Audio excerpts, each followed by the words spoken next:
I guess. And the meeting is being recorded. Excellent. That's good news. Okay, so we've got a very busy agenda. We've got some excellent speakers this morning. I'll talk a little bit about the kind of rationale of why we brought everybody together in a moment, but I just need to go through some technical housekeeping. And just to say that Lucy Forrester, who let you into the meeting, is online right throughout to deal with any technical issues. You will be muted if you are a participant. The speakers have an opportunity to unmute their microphone and obviously contribute to the discussion. So panel members, if you want to kind of raise your hand to ask a question, I'm sure you know how to do that, but unmute your microphone before you let forth. Online attendees, what we have is this chat functionality. So if you can put your questions in the chat, I will be clocking those as people are discussing, and I'll try and feed some of those questions into the discussion, and I'm sure Jane will too later on in the plenary. And in the breaks, I'll have a little look at those questions in the chat functions and make sure they're fed into proceedings.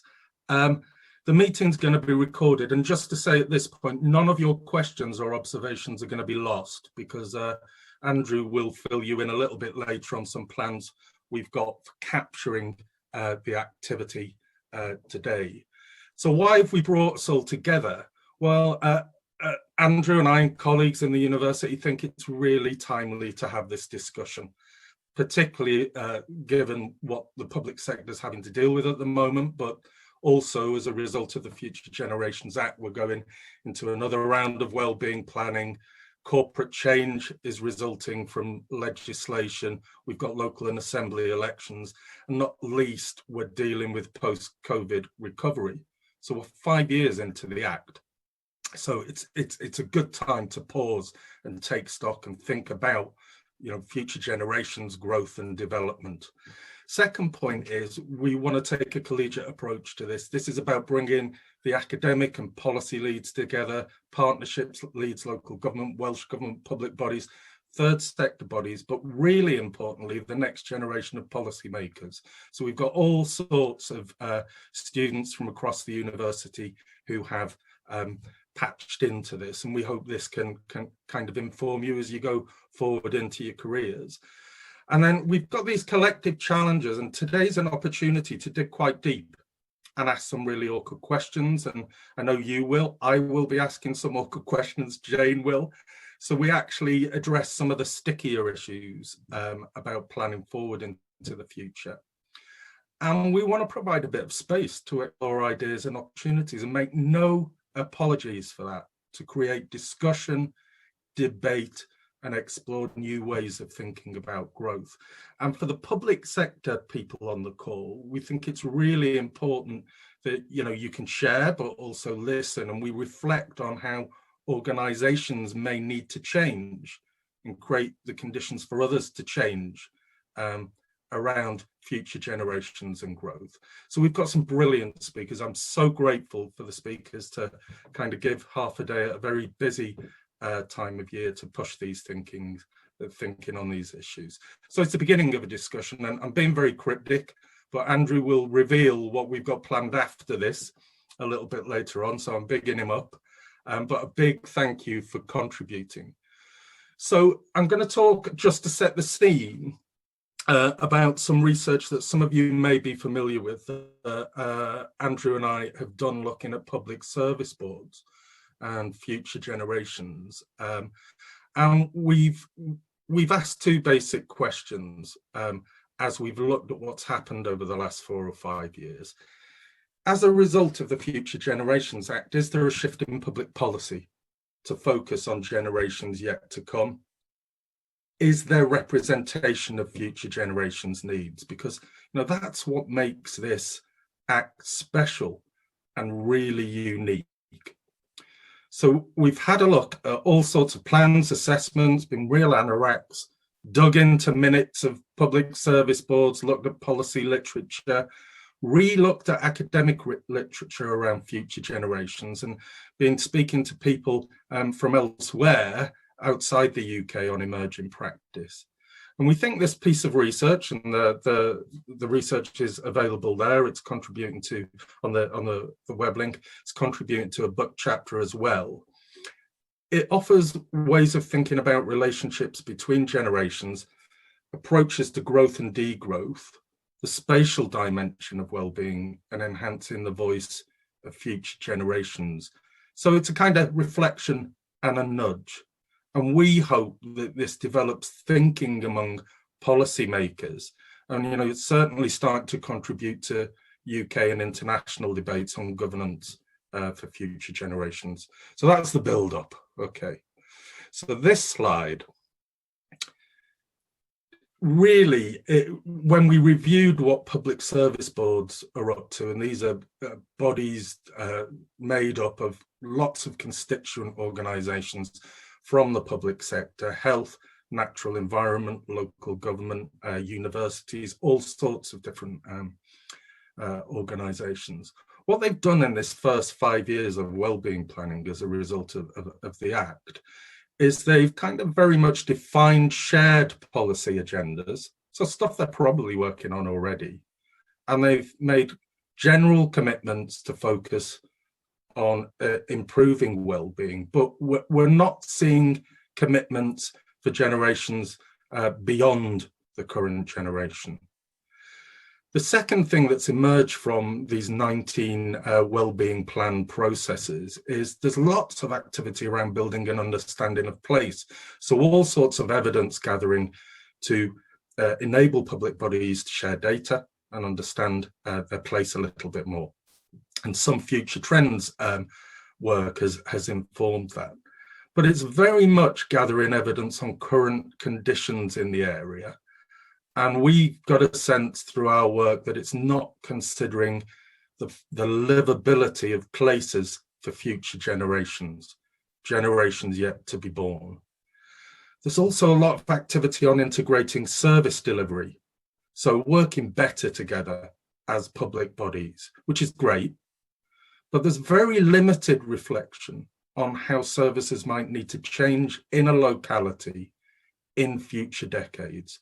What might a local authority actually need to be doing in 20 years' time? What might a health board need to do? And obviously this is really tied into corporate planning, so it's very relevant to individual organisations as well as these boards.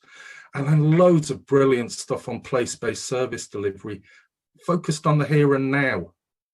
Great projects, really good investment of public funds, really good investment of social capital by partners into really positive activity, but it's very focused on generations. In a nutshell, we were getting very little signal that the wellbeing planning process of the public sector was actually focusing on future generations' needs, long-term planning, or route maps for change. Most of the timeframes for these plans are between 5 and 10 years. So we've also looked broader at advice, practice, and scrutiny around the Future Generations Act, and also looked at, you know, what the Wales Audit Office have done and the Future Generations Commissioner's Office have done around looking at how individual organisations are responding, and there's a real echo there. In our work on the public sector, what we're seeing is very vague long-term outputs, limited explicit outcomes for future generations, very limited reflection on transformational strategy of strategy or delivery systems change, in effect. And a real unfocused, it's unfocused on place-based challenges, the place that people will be living in the future around landscape, infrastructure, ecosystems, etc. So we've seen a predominant focus on process. How do we fit in with the wellbeing goals? How can we demonstrate we've done the ways of working? Lots of tools being produced parroting back of legal obligations in corporate documents and plans, and a very limited focus on sustainable development, the nature of growth, long-term outcomes, and stuff beyond the current generation. So we have a couple of, I guess, models as food for thought. I think we need to move forward to a more deliberative approach for future generations, being specific about them. So we distinguish between long-term intergenerational investment between generations, as well as policy interventions that look at current generations. We acknowledge and explore intergenerational bargains. We represent the needs of the yet to be born, not just say it, actually establish new approaches so that their needs are represented in institutions, governance, policy, and behaviour. And I think the points Andrew and I want to make on place is that we need to make more of the relationships between our spaces where future generations will live out their lives, and the physical characteristics of communities need to be central to wellbeing planning. And as part of that, we suggest we need to get more into thinking about growth and degrowth narratives in communities. So we've got, I don't know what to call this, a little model about exploring the relationship between generations. If we did that more, it would really help. So if I kind of start at the left-hand side, we can explore and plan for intergenerational needs between current and future generations. So, for example, actions and planning which maintains a soil resource upon which current agriculture and future agriculture might be reliant would be an example of planning for intergenerational needs, making sure our soil is good now, but also soil is good for the future. On the right there, we've got transgenerational needs between current generations. So this is activity which we might not benefit from now, so that future generations can maintain their own and their descendants' well-being. And our examples are reducing emissions and all of the great stuff that is going around decarbonisation and low carbon is an example of working on transgenerational needs, working back now to ensure that future generations actually have communities and a landscape and a world to live in. Okay. Multi-generational needs. This is activity that supports multiple generations as a byproduct of addressing the needs of current generations. So, for example, if a council is working on green infrastructure through open space at the moment, they're doing stuff which benefits in terms of health and mental well-being now, but there's some really good byproducts of that on future generations in terms of biodiversity and carbon sequestration. And then finally on this slide, intragenerational needs. This focuses on outcomes within a current generation. So the example I give there is, you know, if you're opening a day centre next to a school or a creche, which might encourage support between current generations, that's an example of intragenerational needs. Our argument is we need to shift up in this model and use a deliberative approach to focus more on intergenerational and transgenerational needs. So final slide from me. We really think we need to put the development back into this debate because there's been such a focus on services and institutions in the first 5 years of the Wellbeing Future Generations Act. So Andrew and I have been playing around in the paper with ideas around growth, degrowth, and development. So this diagram really acknowledges that there are a ripple and knock-on effects of development choices on generations. And that sounds really simplistic, but I sometimes think we forget that in the sustainable development future generations arena. So if we go down the right-hand side of the slide there, our development path, there we are. Our development path is set by past generations, and it ripples across multiple generations in the community. So, for example, all of the Industrial Revolution, all of the spoil heaps, all of the old mine workings is a really good example of a development path that ripples past that generation. In a current generation, the type of growth that we develop or deliver now shapes the distribution of resources and future challenges within and between generations.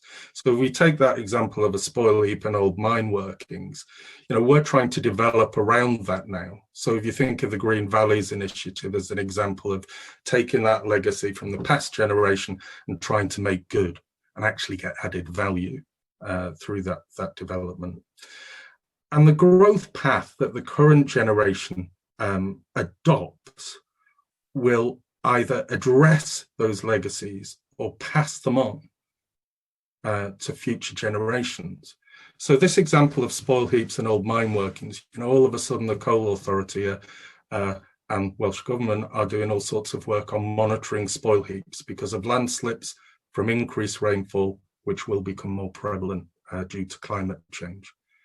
So similarly, in recent discussions, I don't know whether Natalie is on the conference from Transport for Wales, but we have a legacy underground of old mine workings, and climate change will impact on those old mine workings, dispersed pollution, subsidence, etc. And we need to plan with a future in mind. How do we deal with this legacy when we're planning Cardiff City region and new and enhanced rail links when we've got a legacy underground and a problem in terms of land slippage? And then the final point on the right-hand side of the slide is that future generations deal with the legacy of resource and growth decisions and then deal with them or pass them on. So, what's our responsibility in terms of growth, degrowth, and development? Are we looking at degrowth, social and economic well-being, redistribution, reduction in the material size of the economy, shifting common values towards care, solidarity, and autonomy? Are we looking at a steady state economy, which is stable, mildly fluctuating economy? There's overconsumption and resources are increasingly constrained. Or are our growth paths familiar and traditional, focused on GDP, GVA? I've had a look at a couple of post-COVID regeneration plans, won't name them, but from North and West Wales. They are so traditional. It's chasing the same sort of money, the same sort of economic growth, and not reflecting on, I believe, the growth path and the choices that we need to make so that they don't ripple negatively through generations. So I've been quite provocative there. I wanted to open the debate up. I'll stop screen sharing now, Kevin, while you get ready. And share your screen. Our next speaker is Kevin Morgan from the School of Geography and Planning at Cardiff University. He's a Professor of Governance and Development in the school. He's also the University Dean of Engagement for Cardiff University, involved in all sorts of stuff around innovation, food, devolution, foundational economy, where we've done a little bit of work together. Research interests around places, cities, regions, localities, how they govern themselves, and how the costs and benefits of development are distributed. So he's been involved in all sorts of public engagement. He gets called onto all sorts of national panels to advise them. An incredibly insightful speaker. So I've built you up there, Kevin. It'll be really interesting to hear what you've got to say. Thanks, Alan. No pressure then. Good morning, everyone. Alan has set out the main themes very well. I want to focus on the political challenges of getting there.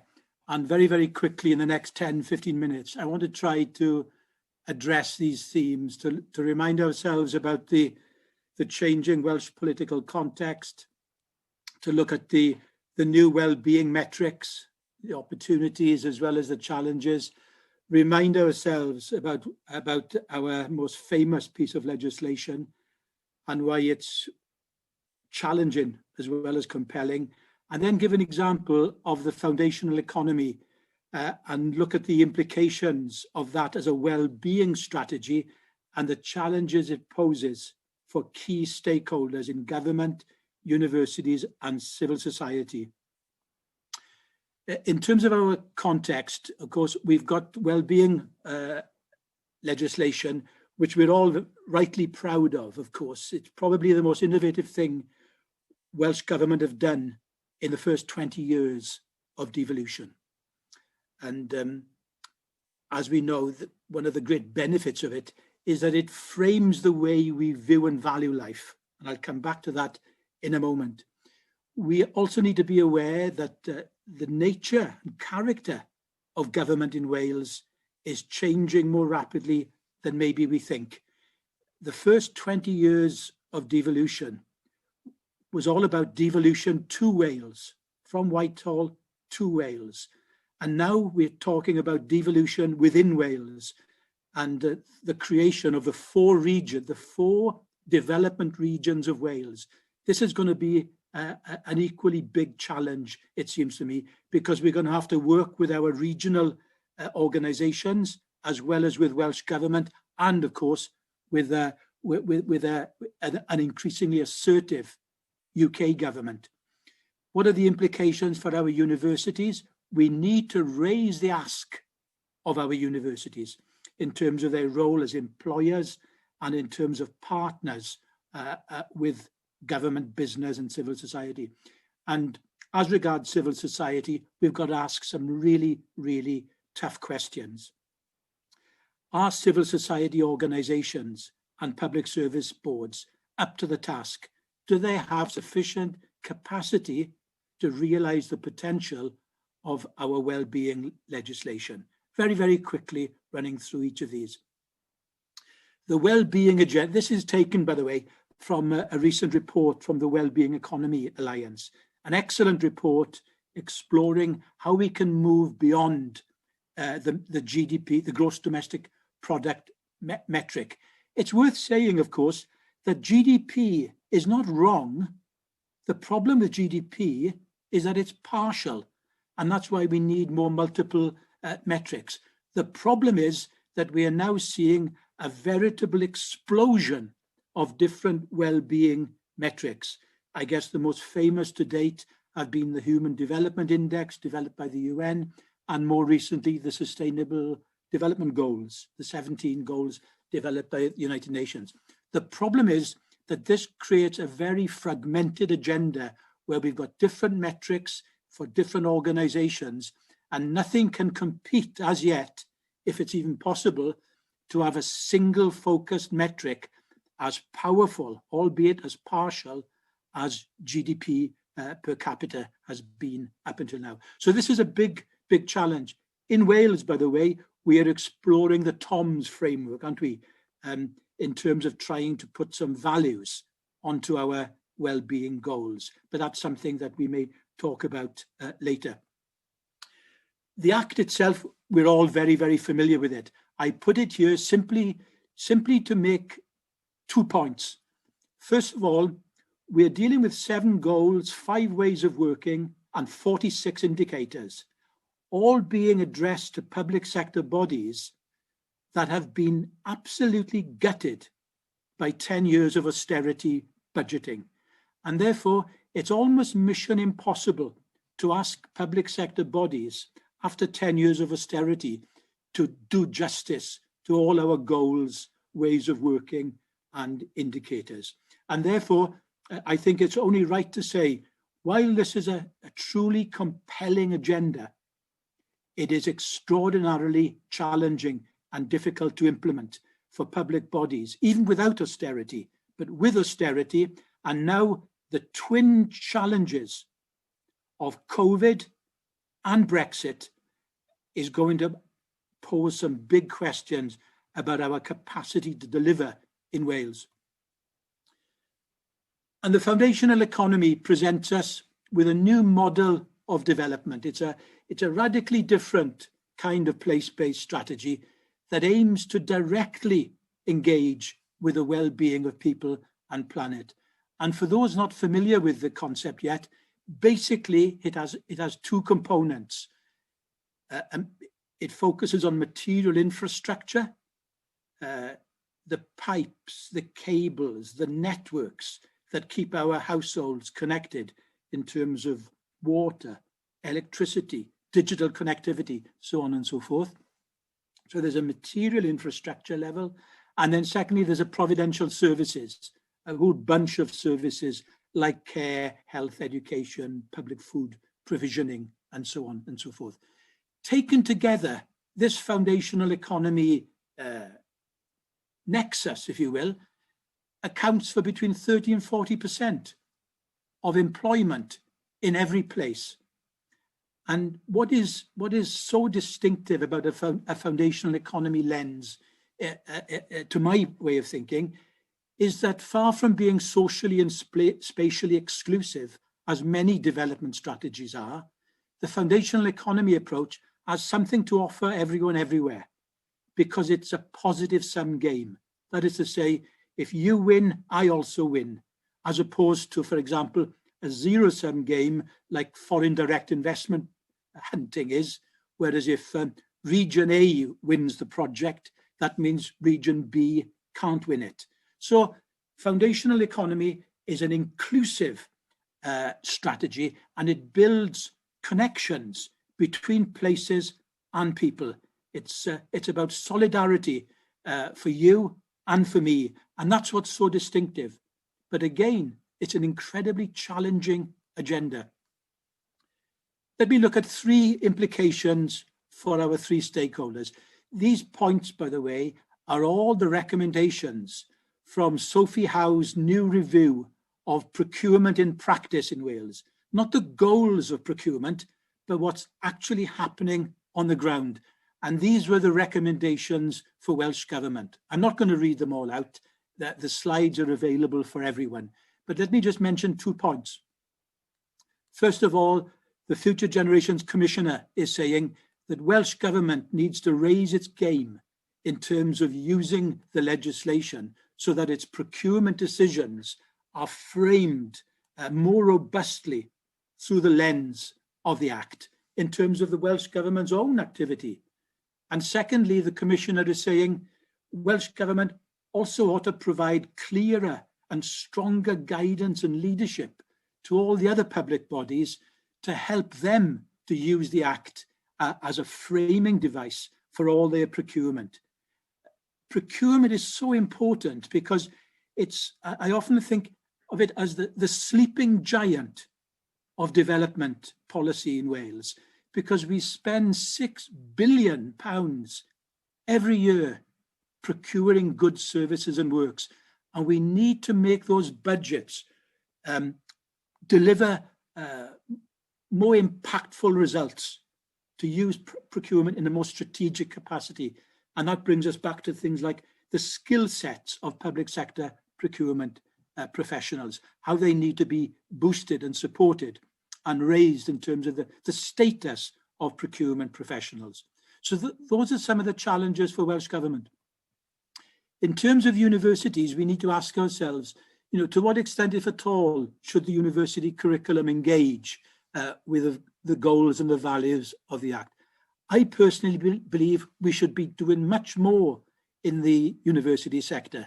For example, some of the smartest universities around the world are now turning their campuses into living labs where the campus estate can generate new kinds of data on energy, food, mobility, skills, living wage employment, for example.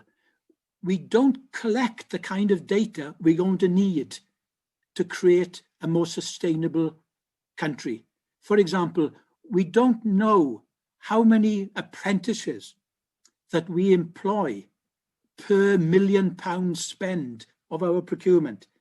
We don't know that because we've never asked the question. So new questions need to be asked in the light of our well-being legislation. And if nothing else, this is in universities' own enlightened self-interest, because by walking the talk on sustainability, it will actually help them to recruit smarter and more discerning students, because smart students ask themselves, what kind of institution am I signing up to here? And the more we can present ourselves as walking the talk, the more credible we appear to be as an institution of learning. Turning to civil society, foundational economy also makes new demands on civil society as well, because at the heart of foundational economy thinking is the concept of co-production, where citizens become actively involved in the design and delivery of the services that affect them. And we have to ask ourselves, but to what extent is this a reality? To what extent is active citizenship playing a role in the well-being plans of our public service boards that Alan has mentioned earlier on? PSBs need constructive challenge from their local civil societies. But in my opinion, neither PSBs nor civil society currently has the capacity to realise the potential of the Act. And yet, the new kind of societal challenges that are emerging require us to develop this capacity, and they require us to develop new kinds of research models in which we're all involved, not just so-called experts in universities. And let me conclude with an example of these new research models. This is a slide taken from Mariana Mazzucato's report on the new mission-led research agenda in the European Union that's going to be used at the heart of Horizon Europe, where new kinds of research challenges are being put out there, like plastic-free oceans, pollution-free cities, and in this case, decreasing the burden of dementia. And you can see in this model, for example, in the middle, that the social sector is given a prominent place.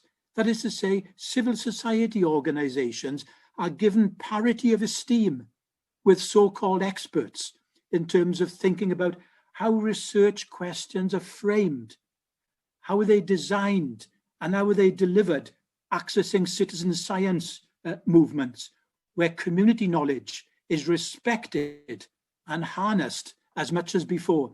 And just to give one final example of this, in Cardiff University, we are trying to work with community groups to promote the social prescribing movement, which is trying to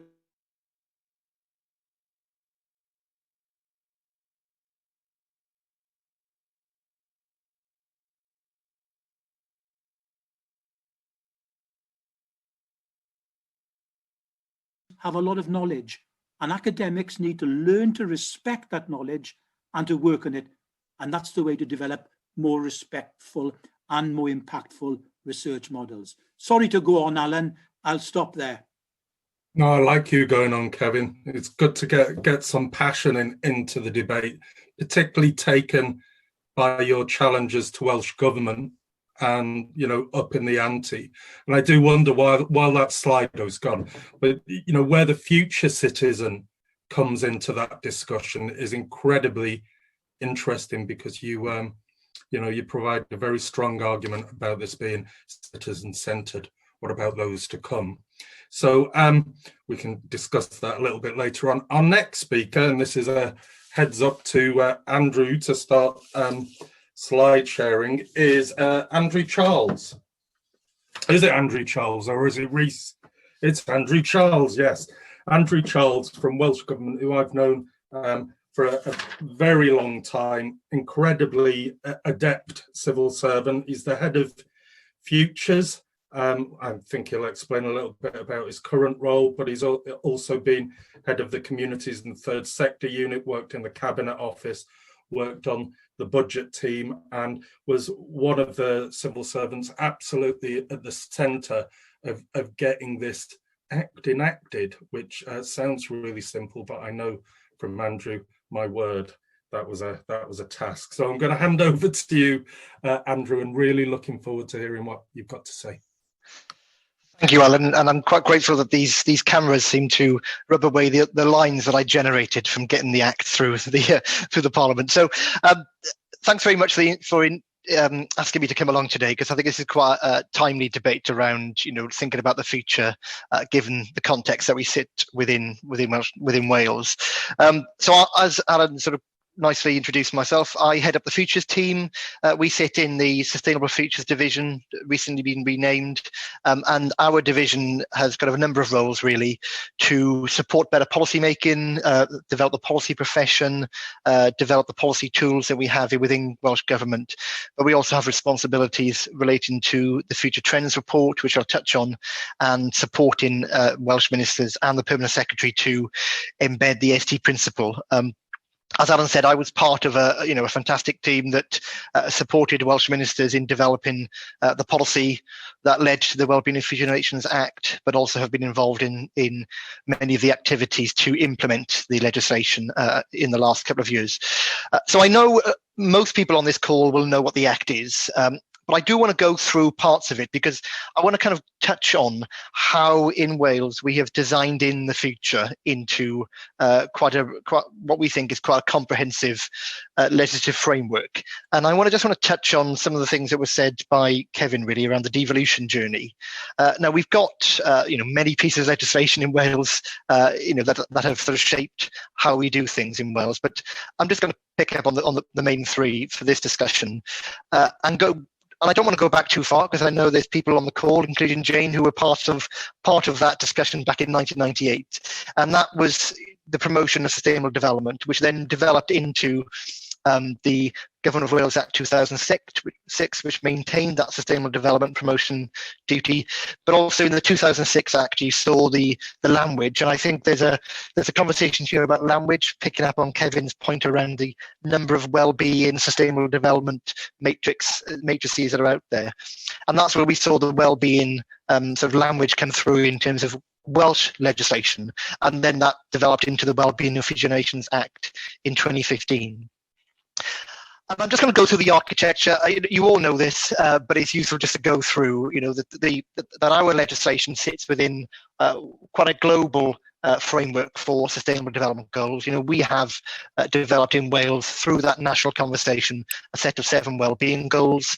They were developed at the same time of the SDGs, and I think this is one of the concepts here around universality, that we've got countries across the world who have signed up to a set of 17 goals, 269 targets, but there was a strong sense when we were developing the legislation from ministers and stakeholders that we wanted to develop and translate those goals into what those goals mean for Wales and the Welsh context. And they're described as well-being goals, and I think this is where we get into the debate around well-being and sustainable development and the interchange between that, because it is about recognising that we've got, our economic well-being is linked to our environmental well-being and our societal well-being and our cultural well-being. So the legislation that we've got designs in the future by putting in these long-term goals, and by putting them into legislation, there's an expectation that they don't change as frequently as possible. So it sort of cements a future vision of Wales in legislation. And of course, in order to set those goals, we need to understand Wales better.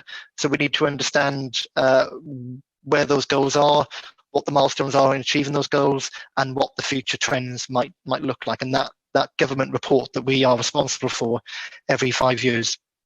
And as you know, we've got sort of duties on public bodies as an individual public body, and we've got duties as public bodies as part of a collective.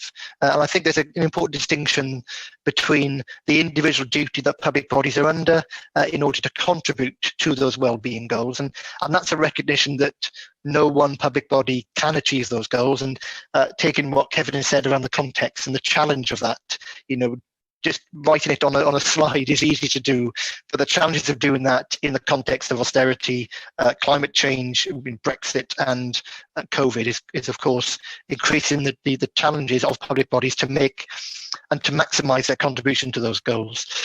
And that collective duty is a really important part of the Act, which is about bringing public bodies together at the local level so that they can take action.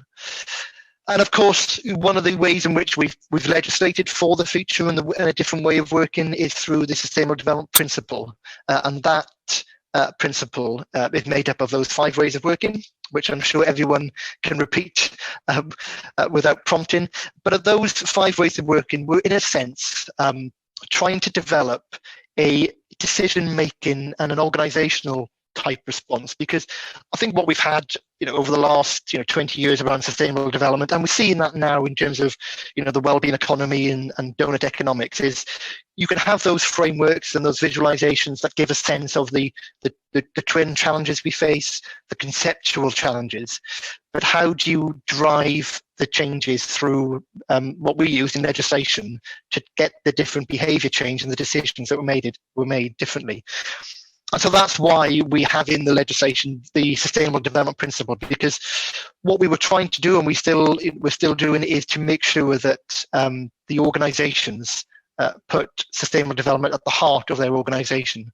So those 5 ways of working, often we flip them on their head. They are, in some sense, weaknesses in our current decision making. The ability to integrate the economy and the environment, the ability to try and prevent the challenges that we face, a recognition that the challenges that we face are not solved by individual organisations, and of course the need to ensure that there is a consideration of the long term in decision making, and finally the need to involve people in the decisions that affect them. And one key part of that legislation is around ensuring that the discharge of that part of the duty around involvement reflects the diversity of the people of Wales.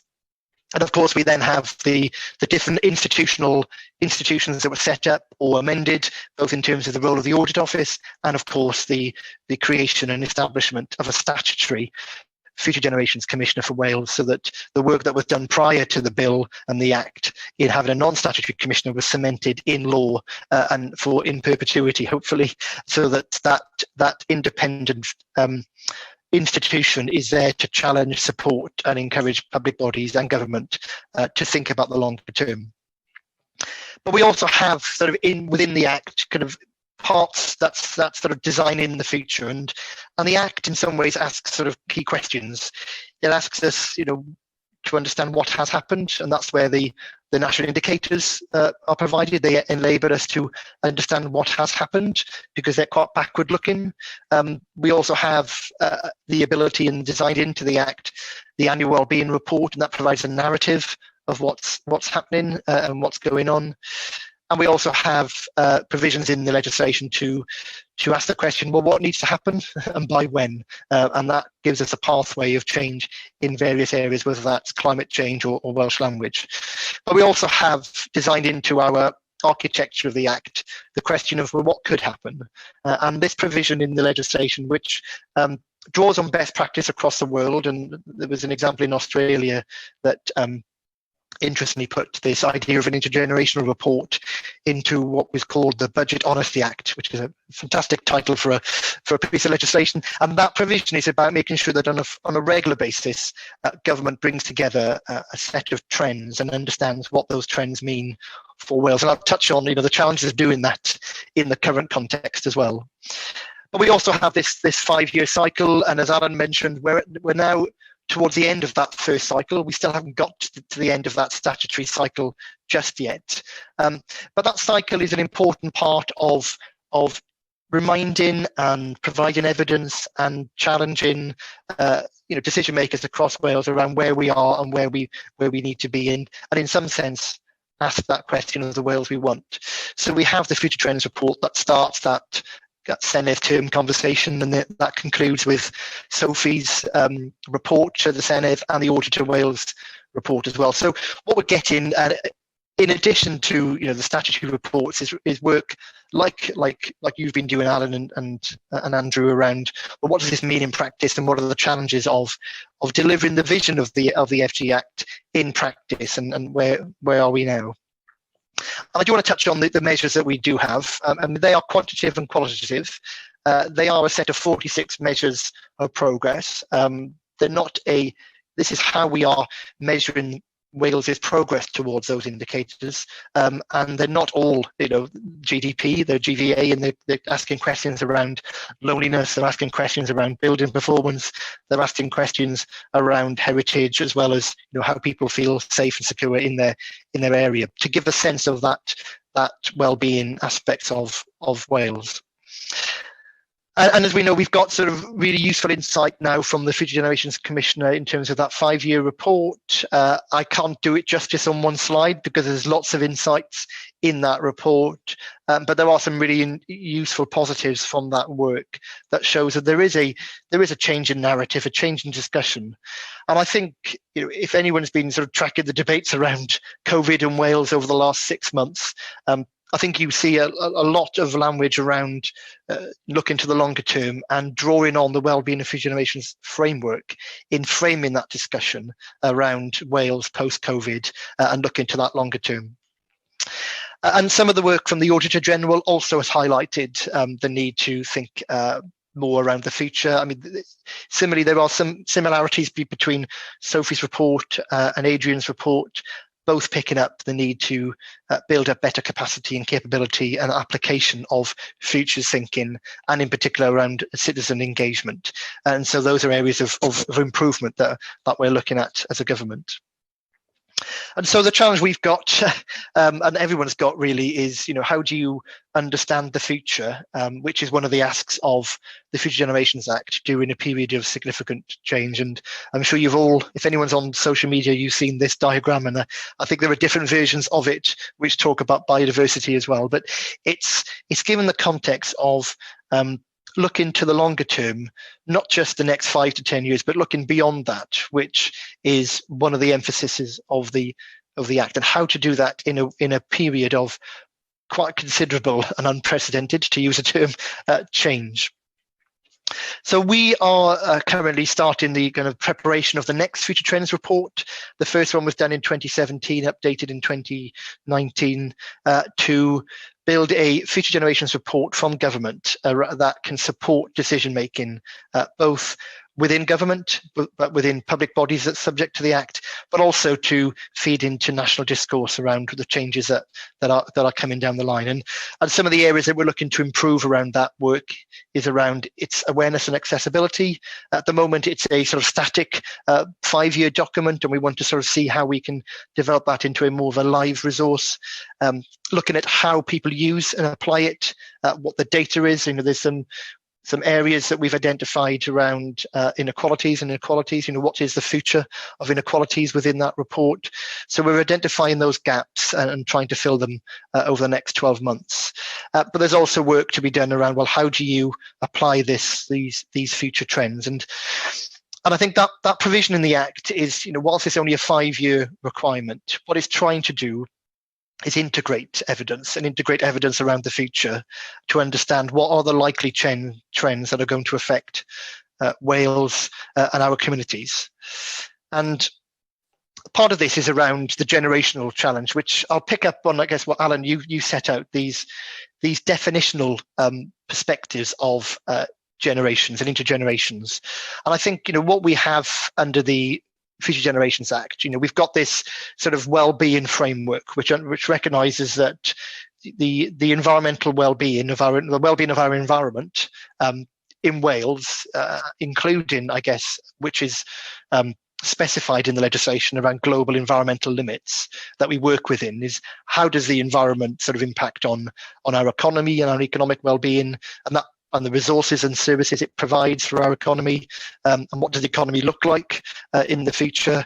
How does that affect our social well-being, and of course how that affects our cultural well-being? And all of that is drawn into that sort of citizen well-being perspective. And it's a distinction between, making sure that our environment can still sustain us, but also making sure that when we are being sustained, that life is a good life, and we improve our well-being. And the Act is, first and foremost, even though the title would suggest otherwise, the provisions in the Act are about current generations. And that's written into the definition in the legislation, because it is about meeting the needs of current generations without compromising the ability of future generations to meet their own needs. And I know that we had lots of challenges around whether we should make it explicit that this is about current generations as well in the title. But I think what we were trying to do is to make sure that the future of Wales had a perspective in decision making. And of course, one of the challenges of the legislation is around integration and around intra-generational challenges between generations of the current generation. So it's that integration between not just the environment, the economy, the social and the cultural, but actually between generations within Wales. And then you add on to that the other challenge of thinking about that in terms of a future generation. And I think what we're learning over the last 5 years, and I think it reflects, what you mentioned, Kevin, is the challenges of enabling organisations and government and public bodies to think in a more integrated way within the current generation has its own challenges, but it has lots of opportunities to also then introduce the concept of those challenges in the future is also an interesting and challenging conceptual aspect of the legislation. But this is the sense that the Act is trying to do, is to ensure that the future of Wales is part of the discussions around Wales of the present. And those challenges are not insurmountable, but they have of course been exacerbated by some of the context that we find ourselves in. And so the future trends that we're currently looking at starts with the global trends. And there are many reports out there that I'm sure you're all aware of, which look at these mega trends, and our challenge is not just as a government, but also, I guess, society as large, is to understand what impact these mega trends are likely to have on Wales and how to become resilient to them, but also how do we understand the opportunities from these trends. So there are numerous international reports which we've been looking at. You've got the Global Risks Report, which identifies these kind of big risks. You've got work from the UN, which looks at the different types of trends, the different types of economies. The exabyte economy, the well-being economy, and then you've got work done by some scientists around the Sustainable Development Goals and understanding the different levers for change, but also the different transitions that are expected. But of course, whilst the Act was about looking to the future, the prediction of this pandemic has really thrown a lot of the challenges that we've faced already, and exacerbated those. So we're looking at some of the international evidence that looks at, in particular, the impact of COVID on the Sustainable Development Goals, because that's where we draw that international perspective. And there's work being done by the Lancet and by a whole range of organisations understanding how, for example, the COVID pandemic is going to affect the achievement of the Sustainable Development Goals. And there's some interesting, work there. But the challenge for us is to extrapolate those big issues, big global trends, and understand what that means at the local level. And I know the WCVA are doing some work around community futures with the School of International Futures to understand, the future of communities and how do you build up that capacity at the local level. So I just want to touch on a little bit, I don't know why that screen keeps going, but there we go, about futurist thinking. And part of the Future Trends report is not just about the report, it's also about the programme underneath it and the resources, and an acknowledgement that government isn't the only arbitrator of what the future is, and that there are a whole range of different exercises across Wales, particularly Natural Resources Wales, looking at the future of the environment and natural resources. Public Health Wales will be doing work looking at the future, and we're aware of even, the police, looking at what the policing system looks like in 2040 or 2050. But what we've been doing internally is just drawing on tools that can support decision makers to think about the future. And there's a range of tools on the screen there that we have looked to apply, but also others are applying. These are not our tools; these are tools that have been developed by the UK government, but they are useful ways in which decision makers can think about the future. And we've done some work with a commissioner earlier this year, which looked at a live lab for housing futures. But of course, all of that has changed quite considerably in the last couple of months. So in terms of government, in terms of where we are in that longer term conversation, there's clearly examples of where we have got strategies and policies that have looked to the longer term, not just because they put the word 2040 or 2050 in the title, but because they are looking at how do you set a longer term aim and work towards that over the longer term. And part of that, part of our narrative from the ESG Act goes right back to the One Wales, One Planet Sustainable Development Scheme, which looked at how do we reduce our global footprint within a generation to 2050. So this concept of sort of backcasting from a longer term date is part of policy making. It is probably in pockets, and there are many organisations outside of government that do that well as well. But this gives a sense of how the ESG Act is influencing policy making within Welsh Government. I also just want to touch on we've been, part of our work has also been linking in with other countries and other nations. We're part of a whole series of international networks, and our international strategy has focused on that globally responsible Wales aspiration in the ESG Act. And we've recently, it was earlier this year, we joined the Wellbeing Economy Government Network alongside Scotland, Iceland and New Zealand. But also that has led to conversations with the Government of Canada and the Finnish government, which is about how do you develop the wellbeing economy government, wellbeing economy principles into practice. And I think what we found is that our legislation and our comprehensive framework actually provides for that approach. And I think it goes back to Kevin's point around the language. In some sense, the conversations about the wellbeing economy reflect parts of our legislation. But if that's what people are engaging on, and they engage on the same issues, that's positive. So we've been exchanging more from an official to an official conversation to understand how the different governments have been taking that wellbeing economy sort of ambition into practice. And then lastly, I just want to touch on, what we've been doing in government and how we have been translating those big commitments in the ESG Act into what we are doing in government. And we've developed this kind of framework that identifies the different roles and the different functions that we have as government. And that recognises that Welsh ministers have the role in deciding what their priorities are based on the manifestos and what their commitments are, but of course making sure that the delivery of those commitments are designed in a way that maximises the contribution to those goals. We've been working quite a lot with internal teams to change the way that civil service works so that the advice and the support that we give to Welsh ministers embeds the ESG Act. Some of that is about putting the right language into documents, and some of that is about training up officials in futures thinking.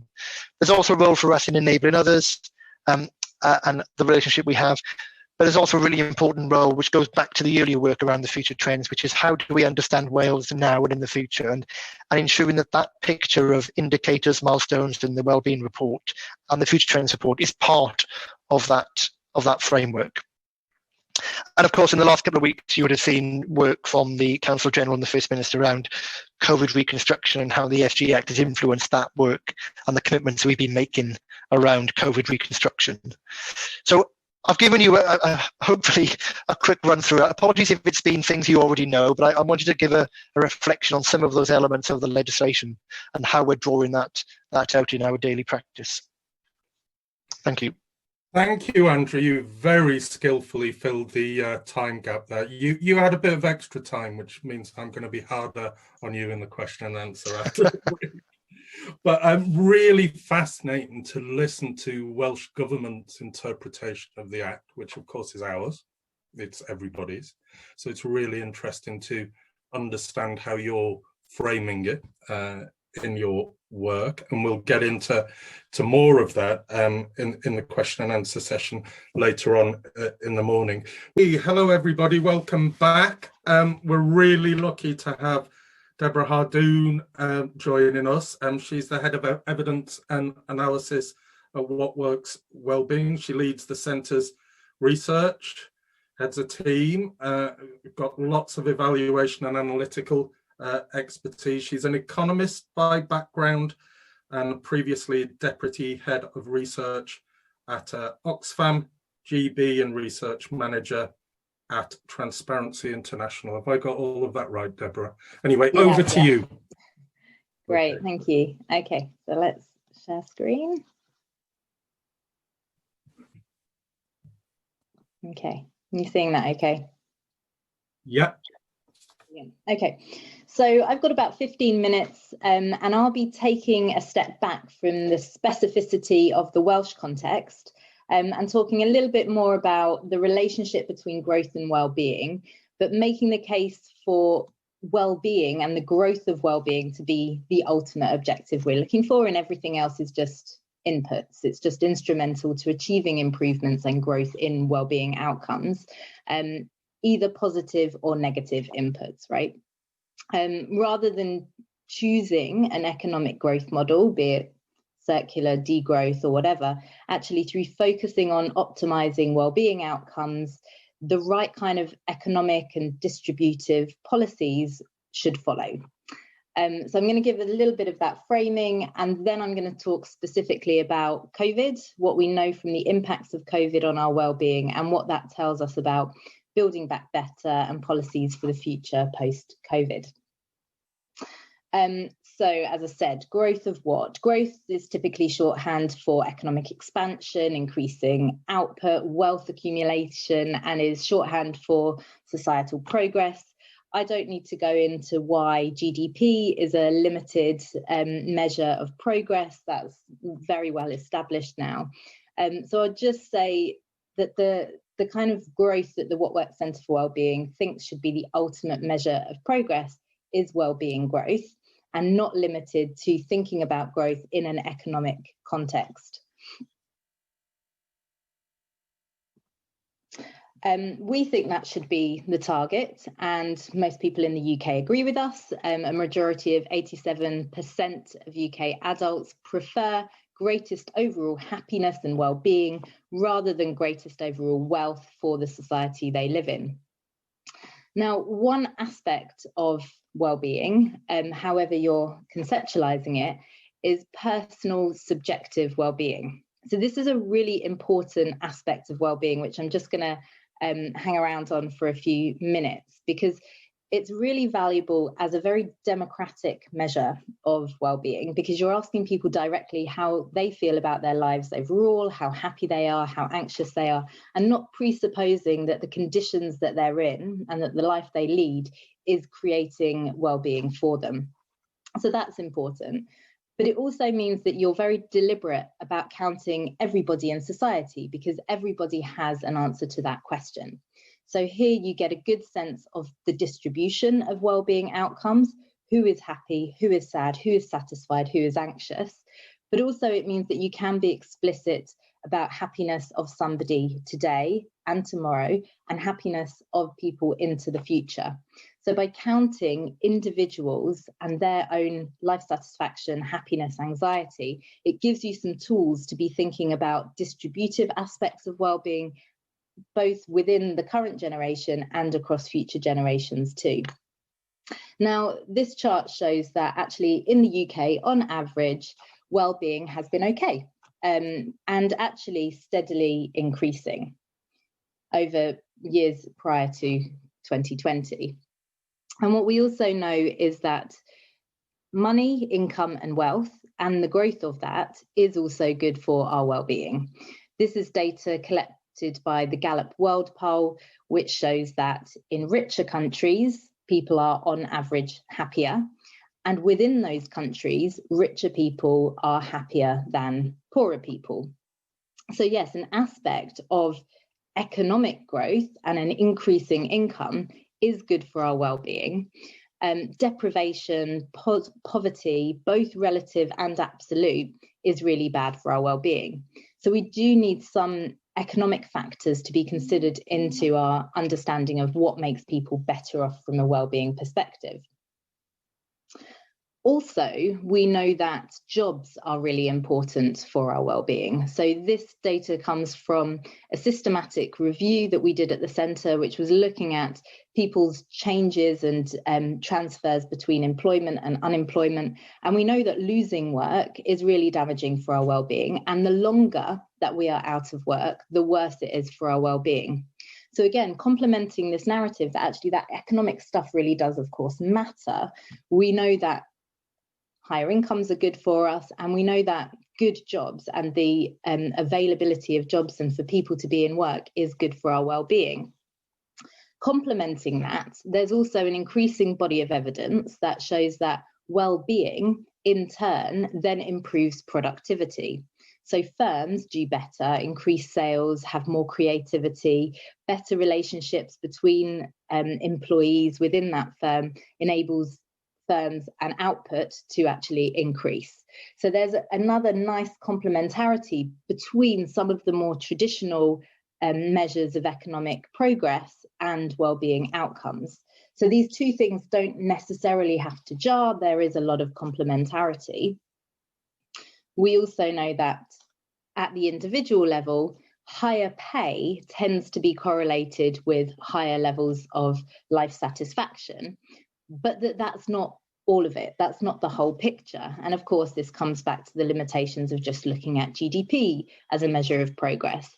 There is so much more that does not get captured by just focusing on the growth of the economy in a monetary or economic sense. So we can see from this chart, for example, that yes, whilst there is a general pattern of higher pay being associated with greater life satisfaction, there's a lot of variability, and some careers such as the clergy, which are on the lower end of the pay spectrum, people are still able to express a much higher level of life satisfaction than people in a very similar pay bracket. So we know that there's many other factors that make up the quality of our jobs, how it makes us feel over and above just our paycheck. It's about how we get on with our colleagues and managers. It's our sense of autonomy, it's our purpose, it's our job security. And all these things can't simply be measured in an economic sense.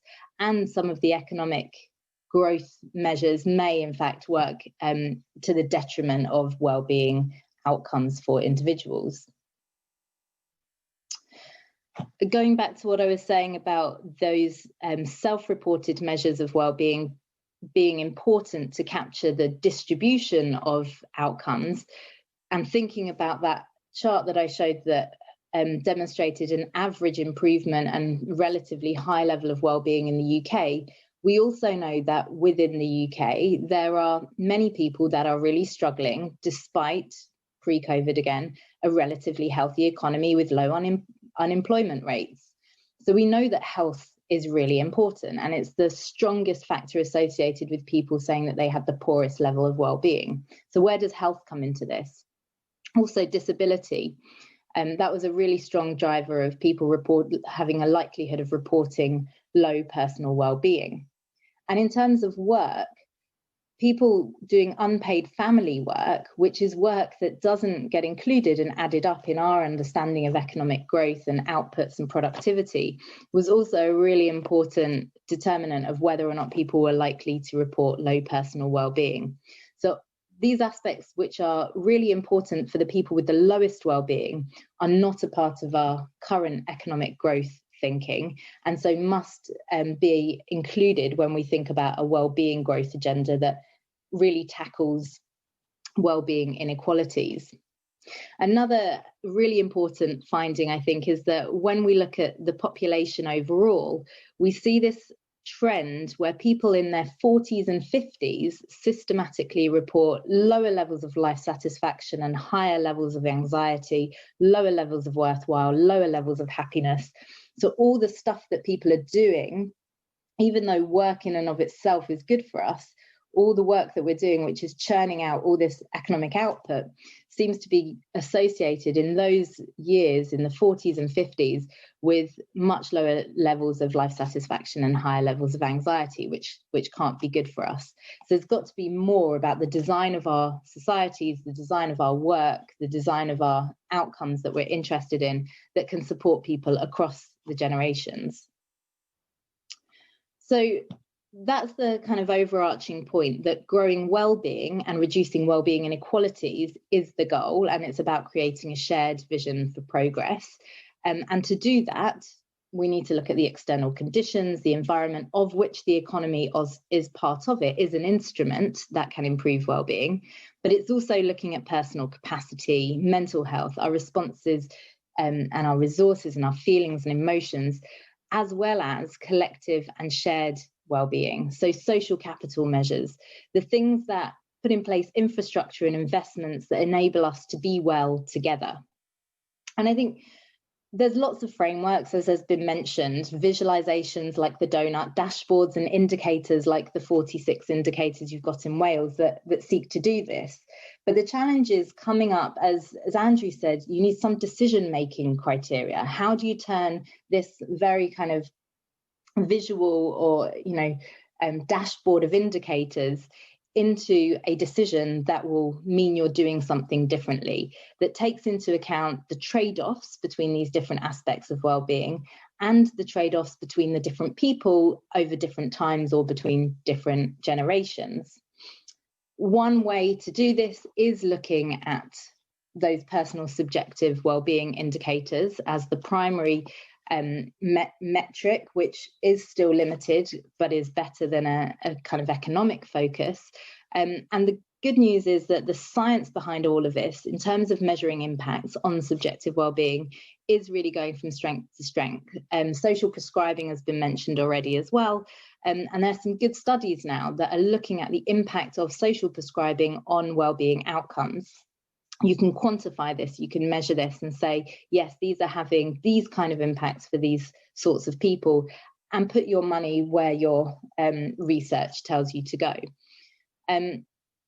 As we're kind of maturing this evidence base, we're also able to bring together lots of different evidence into systematic reviews and really building an understanding of what works to improve well-being. So do get in touch if you're interested in more information on the kind of evidence we've got in terms of what's improving well-being. But what's really helpful as well is when you think about evaluating or appraising interventions, policies, activities in terms of all the well-being benefits. So looking across the different dimensions that well-being might be affected, and both people that you're deliberately trying to support through these interventions and the indirect impacts on broader communities that might be impacted, both positively and negatively. And by using personal subjective well-being measures, you have a common unit of analysis that is relevant for all different people over different times and spaces that you can use as a measure to start to understand and quantify the trade-offs between the different outcomes that you're impacting. So that's the kind of overall picture. And then came COVID. So once we have growth of well-being as the goal, with economic factors only one piece of the puzzle, which we can start to evaluate in terms of their impact on well-being, both positively and negatively, that gives us an appropriate framing to also be thinking about how COVID has impacted us. And we know it's impacted us in a complex, multifaceted way that has had unequal and prolonged impacts on our well-being. Looking at life satisfaction and anxiety measures, again, data from the ONS, these were quite sticky measures, so quite hard to move at the average. The data from April to October shows them barely budging, but we did see life satisfaction fall during first lockdown, and anxiety levels significantly increased. Both measures have somewhat adjusted over the last 6 to 8 months. But this is where we see a very clear example of where COVID has affected people in everyday life on their personal subjective wellbeing measures. Data from YouGov demonstrates the kind of reverse priority that was given to feelings of stress, which is the blue line at the top, versus happiness, which is the purple line that drops down to 26% during the first week of lockdown. We also felt scared, that increased sharply. We felt bored, that also increased slightly. And again, feelings have somewhat adjusted over the last 6 to 8 months, but we're still at lower levels of happiness and higher levels of stress than we were before. So what is behind this? What is behind our lower levels of well-being? Well, we know it's extremely complex. I think it was Andrew that showed a very, very useful chart of how COVID had affected all the different SDGs. And similarly, at the centre, we were gathering evidence on how COVID had affected different elements of our well-being over and for different groups in the UK. So we've got evidence on the different groups that have been affected differently by the direct COVID risks to our health being obviously a very critical aspect of our well-being, but also our mental health. Also what we do, not just whether or not we're worried about our job status, but also the kind of work we do. We might be in a highly exposed job in a key worker sector and feeling a lot of pressure from burnout and so on, or we might be working from home, which can have positive and negative well-being impacts too. We look at the impact on money, education, where we live, relationships, and by taking a well-being framework approach, it obviously takes us much further than the kind of lazy narrative of this being a health crisis with economic trade-off decisions. It's much more than just health and economy. It's all the things that have been affected in our lives. What this also shows is that, again, by treating people as individuals, we can understand these inequalities and how different people with different identities face different and multiple risks based on their identities, but also people with that have multiple identities where there's an intersectionality of the kinds of exposures and risks, positive and negative, that they face is really important in taking into account how people have been affected by this. So this kind of mapping gives us a good sense of where to prioritise resources, who's been affected in what ways, and how all the different aspects of our well-being are important to consider in this context. Just focusing a little bit on relationships, home life and community, because as I said, I mean, there's been plenty sort of spoken about the health and the economic side of things, and plenty of policies that already exist that are focusing on health outcomes and economic outcomes. I mean, what COVID shows us very clearly from some of the evidence we've been gathering is that for children, for example, feelings about being at home were strongly associated with lower happiness in children. So your home life really matters for children's wellbeing outcomes.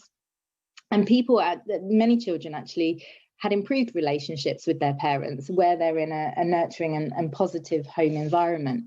So this really, you know, if wellbeing is your ultimate objective, it means that you need to look at what is going on at home and how families are coping at home. We also know that lonely people felt much more lonely during this period of enforced solitude. Even though we were all stuck in our homes, if you weren't lonely before, you would probably be fine during COVID. So again, if you're worried about well-being outcomes, you then necessarily have to look at aspects of relationships and loneliness. We know that from a community point of view, in Europe, higher social capital areas had fewer COVID fatalities. In China, it was demonstrated that areas, again, with better social capital had better collective actions that really helped to control the spread of the virus. So not only is social capital a positive in and of itself for wellbeing outcomes, but it's also really demonstrated that it can have protective aspects for people's wellbeing. The OECD focus on identifying pre-existing vulnerabilities, highlighting areas not previously on the government's radar, and building resilience in systems as lessons that we can take from the COVID impact and how to build back better. Similarly, Michael Marmot, he says, yes, it's, in terms of a well-being centered recovery, yes, it's about working conditions, job security and income, all those economic factors, but that's not growth. It's about quality of work and security of work, not the growth of work. But it's also about healthy and sustainable places, and it's also about childhood development and education. A bunch of economists, led by some researchers at the LSE, were also demonstrating that you can look at all the multiple different costs and benefits, all in terms of life satisfaction outcomes or well-being life adjusted years, that's the Wellbeing, and quantifying the impact of decisions on the income, the unemployment, the mental health, confidence in government and schooling, and using that as a decision-making criteria, at which point this paper was about when to release the lockdown on the first lockdown. So just at the end of my time, I think the kind of closing thoughts that I wanted to share is that the growth of well-being and the reduction of misery does require complex and integrated thinking, lots of metrics being put forward about what's important to us, strengthening communities, the quality of jobs, mental health, green space, and particularly future-proofing all of this to protect the well-being of future generations and particularly the vulnerable groups in the future. And this is all complex, but well-being science is helping us be able to do this in a much more explicit and robust way. And also, just to end with, it's also good political sense as well. We know that there's increasing evidence that shows national happiness is a more significant predictor for the vote share won by an incumbent government than GDP growth or unemployment. So it makes a lot of sense to focus on well-being politically, not just because it's a better goal for society fundamentally. Are you finished, Deborah? Yes, I am. Just stop sharing. Okay, thanks ever so much, Deborah. It's wonderful to hear how thinking of well-being has moved on. Some in the audience will remember a meeting in Green Meadow Community Farm in Torvine, where New Economics Foundation came in talking about well-being. And your political comment at the end was really interesting. The local council, without effing or jeffing, basically said, I'll tell you what makes people happy. Jobs. Don't come here telling us what makes people happy. And that was probably early 2000s. So it's really interesting to hear how the discussion has moved on from that. It's going to be really interesting to explore a little bit more in the question and answer. So thank you, Deborah. We're pretty much on time without me rambling on. I'm going to introduce you to Professor Rhys Jones now. And that's a heads up to Rhys to start screen sharing. He is in the Department of Geography and Earth Sciences in Aberystwyth University. His work lies at the intersection between political, historical and cultural geography. He's looked at work across people, states, territories, and is part of the Royal Geographic Society book series. And he's recently contributed to a book entitled Placing the Nation with Carwyn Fowler. He's worked with the ESRC and funded by the Lever Home Trust, British Academy, and he's on the University of Wales Board of Celtic Studies. So wow, Rhys, I hope I've covered everything there. Over to you. You made me realize how out of date my website is, so I need to update that. So thanks for that, Alan. I'm having a bit of trouble sharing my slides because it's asking me to get out of Zoom and back in to do that. So I'm not sure if Lucy can maybe share from your end. I can share from my end. Just bear with me a sec. Thanks for the opportunity to talk anyway, and for the invite to come along. And it's been very interesting to hear all the presenters up until now, really. I'm a geographer. The clue's behind me here with a map on the wall. And I'm going to focus a bit on the links between growth, well-being, and geography in particular, really. So I'll be drawing on some work that I've been doing recently as part of a Horizon 2020 project led by Mike Woods at Aberystwyth University on the idea of spatial justice and as a way of addressing territorial inequalities in Europe. Can I progress that? I'm going to have to ask you, have I?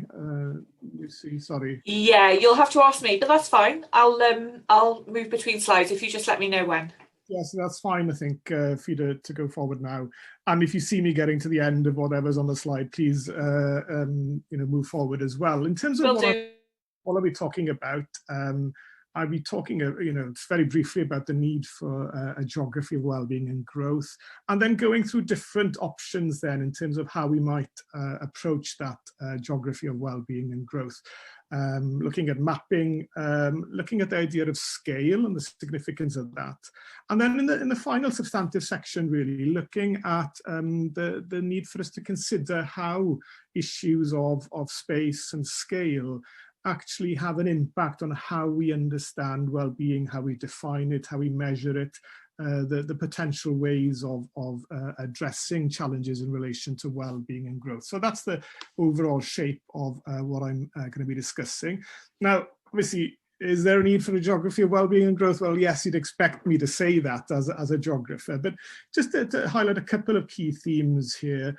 Clearly, there's an idea that well-being and however we describe and think about well-being, if we're thinking about happiness as well, well-being and growth vary spatially, and there's a need to understand that and to monitor that and so on. I think it's important to note as well that well-being and models of growth that we have possess important spatial imaginations. We've already heard mention of the One Wales, One Planet Sustainable Development Scheme, but there's an interesting geographical imagination, if you like, at play here. And you don't need to emphasize the connection between the current generation and the future generation, but raising interesting issues there about connections over time, ideas of citizenship as well, extending forward in time. I think that the key thing that will come out, I think, in the talk is this idea that well-being and alternative models of growth are being expressed differently in different places. Wales, as has been quoted in a few documents, and as we've already heard maybe this morning, has its own version of sustainable development. So there's something distinct and different about the approach to sustainable development that's been adopted in Wales. By the same token, the PSBs, the wellbeing assessments, the wellbeing plans there, the whole emphasis there is on trying to understand well-being locally, trying to promote a local interpretation of well-being, of course. So there's a different interpretation of well-being in different places. And then finally, I suppose, that, and this is maybe where it becomes slightly more complicated, I want to make the argument really that the mechanisms or the structures that we use to operationalize or govern well-being and growth, that these have implicit geographies, and that those geographies then have a bearing on that well-being or growth that we're trying to define, that we're trying to promote. And these are maybe slightly more hidden in some respects, but hopefully the examples I'll provide will give you a bit of a sense there of the relevance of those kinds of claims. First of all, most straightforward, I suppose, we're familiar, we've already heard from Deborah about the issue of GDP here, and there's a long history here of mapping variations in growth, a limited maybe interpretation of that as a marker of well-being, but a long history of this, relative GDP in the context of Europe being a measure of growth, and especially of those lagging regions. It's the so-called lagging regions that light up luridly on that map in the orange, really, as the problem regions. Thanks, Lucy. And really, I guess there's a bit of a bigger point here almost about whether we're more interested almost as policymakers, as social scientists, more interested in mapping mapping a lack of well-being, a lack of growth, then we are in potentially mapping well-being and growth. And, raises, different kinds of questions then about how you might actually map, the places that you want to aspire to, how you might understand those, instead of just focusing on the problematic lagging regions or lagging places or problematic areas. And there's obviously another fundamental question here about the kind of scale at which we ought to be mapping well-being and growth. And we might want to map well-being and growth at different scales for different purposes. You're all familiar with the sort of map of the convergence area in Wales there, a particular interpretation there of well-being, growth, or the lack of it, designed with a particular kind of goal in mind.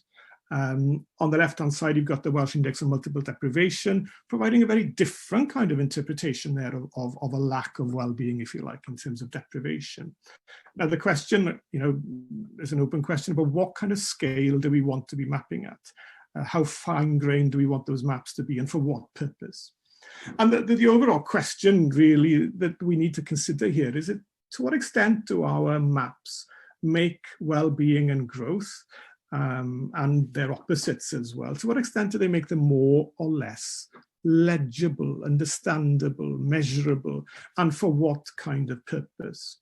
Now, some of the work that we've done as part of the project, we interviewed some individuals here, and they were very keen on highlighting the very small scale, if you like, differences in well-being in different parts of Wales when you're comparing them. One quote here, Cardiff as a city has seen some of the highest levels of economic growth and population growth compared to any city in the UK. But you go 10 miles, 20 miles north and it hasn't changed in 30 years. So it's a recognition, if you like, of those very small scale variations here. And you can contrast that, I suppose, to the map of the convergence area, the document produced by the Welsh Government here, discussing ways of addressing regional development post-Brexit, discussing the fact that the division of Wales into regions that reflected the primacy of EU statistical classifications was a problem. It didn't really, it allowed certain things to happen, but at the end of that quote it says, but it did not in all cases align with local level need. Again, mapping at which scale. And this leads us on to scale, really, in relation to well-being. And I think we need to recognise the significance here of Wales as an entity, if you like, and the definition of well-being as a concept at a Welsh scale. And the fact that there are distinctive elements here, and there's something that is different about Wales's approach to sustainable development, with this in particular focus on social justice and also on the Welsh language and also on cultural issues, something that marks out Wales's approach to sustainable development as being quite distinct. And quotes from a previous project, really, when I interviewed somebody from Natural Resources Wales, drawing attention to the fact that the remit letter that they received from government had far more of an emphasis on reducing poverty than you would see with the Environment Agency, with the Countryside Commission in England. So there is something different here. And also we can think about the national priorities defined by the Wellbeing Commissioner, things like creating the right infrastructure for future generations, equipping people for the future, a set of national goals for Wales in relation to well-being and growth and so on. Now, I suppose I'm asking the question there, to what extent are post-Brexit plans for regional investment in Wales based on an alternative Welsh vision for growth? There's an opportunity here to plough a different kind of furrow, not to be tied into the EU structures, if you like, in some respects, with the emphasis on GDP and so on. But to what extent are we witnessing here a different approach? Are we, more concerned with the structures as opposed to the actual aim of those structures in terms of the kind of the alternative vision for growth that we want to see in place? Looking at the local scale as well, then, certainly, you have this, obviously Alan and Andrew done far more work on this than I have in terms of looking at the PSBs and their local wellbeing assessments and plans. But there is variation here, certainly. And I'll come back to some of this variation in a later slide. So just to highlight here really that the fact that, you know, these different PSBs have emphasized different objectives, main objectives in relation to their well-being plans, and you don't need to have too much detail on that at this stage. Thanks, Lucy. When you think about growth as well, again, there's a need to consider this interrelationship between different kinds of scales. In relation to well-being, we need to think about that connection between the national goals and strategies that we have and the kinds of well-being goals that are being promoted within within different localities in the PSBs in Wales. To what extent do they match each other? To what extent do they emphasize different things? To what extent are there potential tensions? Are there problems? You know, those are a series of questions we need to think about. And similar kinds of issues can be raised in relation to scaling growth in Wales. Again, if you look at the regional investment post-Brexit document produced by the Welsh Government, there's a very much a nested kind of approach here, a focus on Wales as a whole, but also a need to develop investment within regions, but also to draw places into these kinds of developments as well, a kind of nesting of different scales at play. The question I want to ask, I suppose, again, you know, there's a focus here on structures, but to what extent do we want to open the door here to having different models of growth within regions? To what extent do we want to see different kinds of approaches to growth and well-being developing within these regions? And to what extent would that flexibility and variety lead to potential tensions, potentially between different kinds of regions? Is that a problem? I think these are issues that we're still maybe grappling with. Thanks, Lucy. I'm coming forward to the final substantive section, really, where I want to sort of highlight some of these more hidden ways maybe in which space and scale have an impact on how well-being and growth are measured, how they're defined, and how they're promoted. And I guess, you know, the first point to make here is there's an emphasis obviously on trying to define a Welsh vision of well-being, certainly, but to what extent can those national priorities emphasize, almost inadvertently maybe, the needs of certain areas or regions above others? And there may be echoes here of a well-worn argument about the needs of South East Wales maybe dominating the rest of the country. To what extent then is there an implicit Southeast-centricness to our understanding of well-being in Wales because of the fact that we have these national priorities? Another way of thinking about this kind of issue, to what extent do urban concerns overwhelm rural ones? For instance, within regions, I'm looking here, there's a map on the slide of the Swansea Bay city deal here, and, you know, an open question here about the extent to which, you know, areas in Pembrokeshire and their voice is sort of, you know, heard within the dominance, if you like, of Swansea within this city deal, and how we need to maybe approach that and potentially rectify it. And also then something that's linked to where I live in mid Wales, how to understand and promote well-being and growth in what you might call forgotten areas. You know, back to the 60s, people were talking about the problem of mid Wales, and there's still a certain problem here in terms of governance, if you like, in terms of the position of mid Wales in relation to the rest of Wales and the city deals, and how do you have a city region or a city deal when you haven't got any cities within that region, despite maybe the fact that I'd like to see Aberystwyth being declared a city, but that's another story. But I think there are issues here about, you know, the setting of national priorities and how, you know, places that don't fit in or places that aren't a central part of that narrative, how they feature in those national priorities and regional priorities as well. Thanks, Lucy. And that leads us on then maybe to the perils of localizing well-being and growth as well. And I guess, you know, I've written about the Welsh language in other contexts, and some of the questions that I've looked at there are, you know, the extent to which local definitions of well-being and growth, those produced by the PSBs, the way in which those might, you know, reinforce unhelpful geographies. Now, you saw from the previous slide when I showed the 7 or the main well-being objectives for different PSBs, I think it's fair to say that Gwynedd and Anglesey is the PSB that emphasises the Welsh language more than everywhere else, which is maybe unsurprising. But to a certain extent, right, the Welsh language doesn't feature in wellbeing assessments and plans in other parts of Wales. Now, the consequence of this, I suppose, is that does the Welsh language then only ever remain an issue in the Welsh-speaking heartland? Is it only an issue for well-being in the Welsh-speaking heartland, and is it irrelevant in other parts of Wales? And what about the high numbers of Welsh speakers in other parts of Wales? And you know, to what extent is their voice heard, if you like?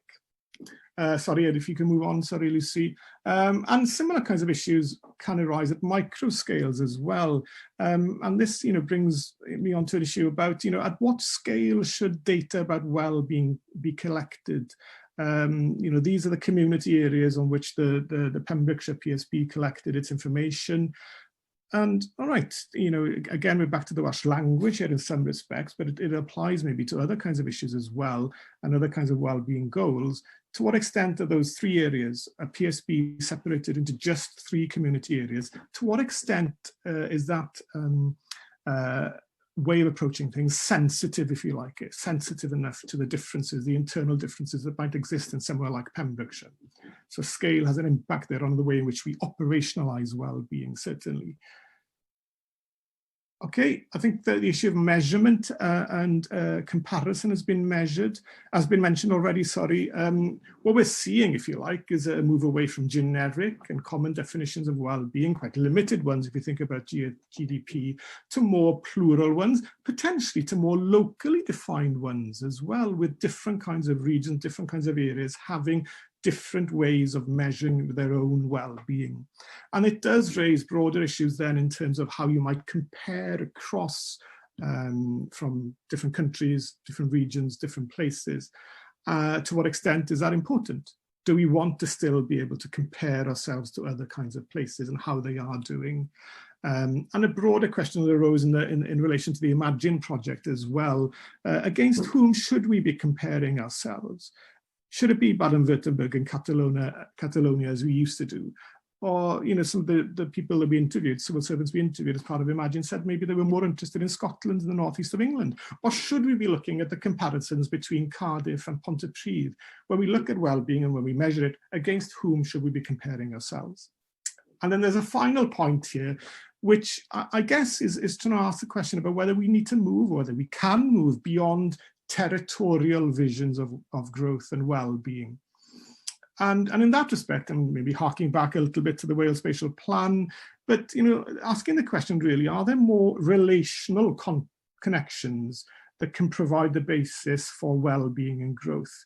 Or in other words, maybe a simpler way of asking that question, to what extent should the boundaries that exist in our lives, to what extent the territories that determine our lives, to what extent should those determine our models of well-being and growth? And again, this is a map of the Welsh language. Sorry, that was back on the previous slide there. You know, that area, North Carmarthenshire, North Pembrokeshire, South Ceredigion, you know, to what extent should we be separating that area out into three different entities, into three PSBs, when there is a lot of overlap, a lot of commonality in terms of the significance of the Welsh language, again, as an example for presumably local well-being. Okay, just to conclude quickly then, growth and well-being, and their opposites as well, don't occur on the head of the pin. And we need to understand, first of all, the spatial manifestations of growth and well-being, their uneven characteristics. We also need to think about how space and scale have the potential to shape the kinds of growth and well-being we seek to promote. And I think there's a fundamental question about what kind of spaces or what kinds of scales should act as the basis of well-being or growth. Is it Wales? Is it, you know, the localities? Is it regions within Wales, as we've already heard from Kevin? So there's a need to consider here the interaction between those different scales. Sorry for rushing through that.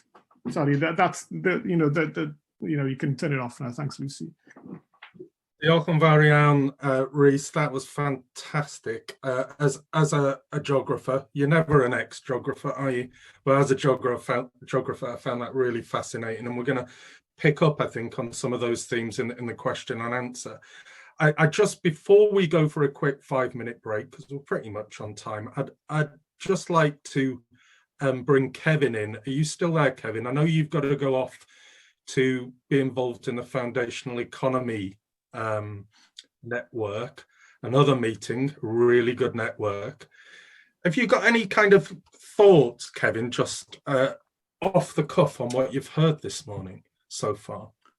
Because we're kind of pushing each other from different disciplines, and I find it really fascinating.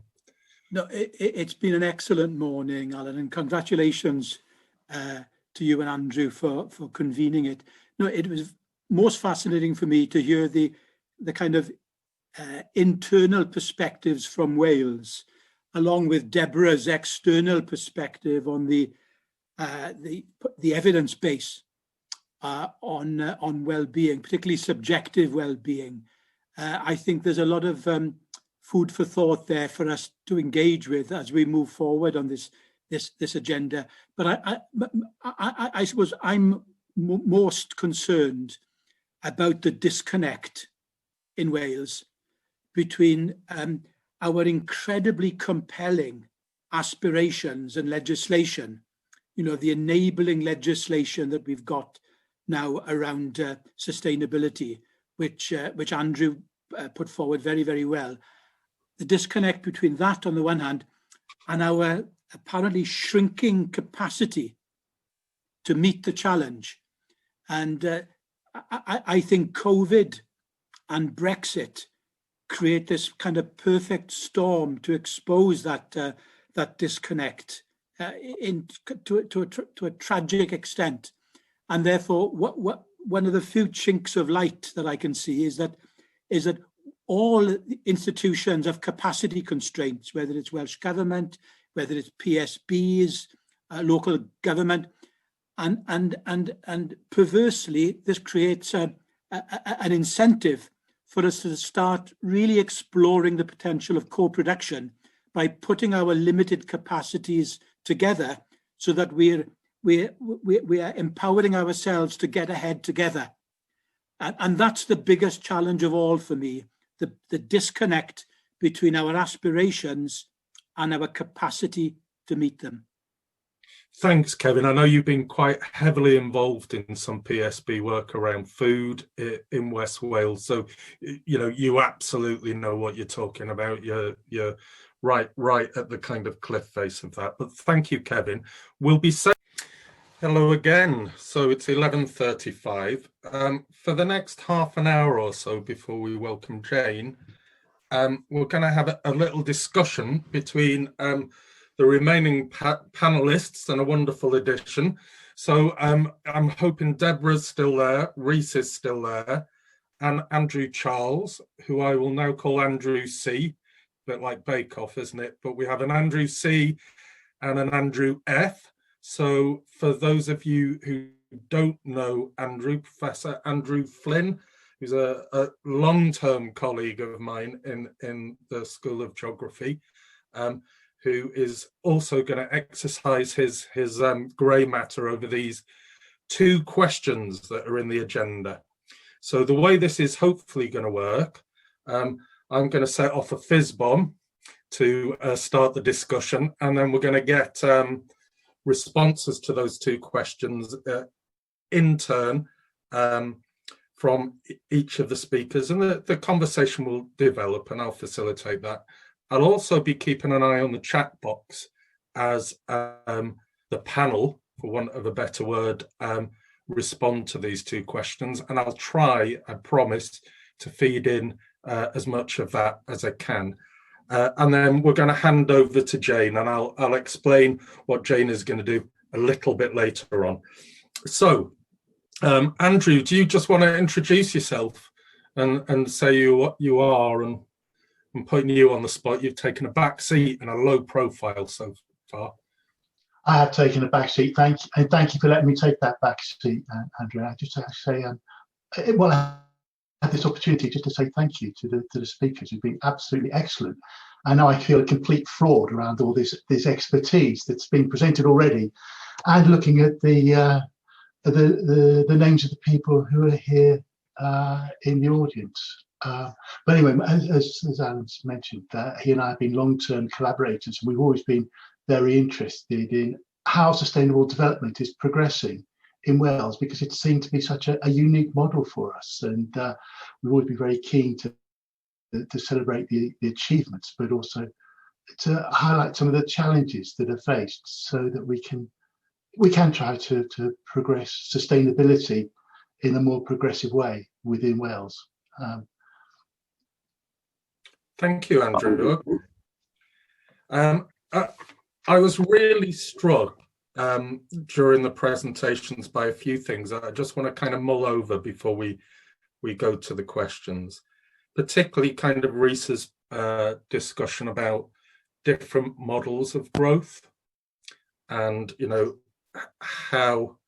how they differ across Wales, and how bespoke, I guess, discussion about growing forward should be. And I suppose the cynic in me is that, are all of these post-COVID plans generic? Are they all kind of still chasing after the same sort of investment and the same sort of regeneration? Or are we going to see something different come out of policy discourse to build communities that are more resilient and less fragile?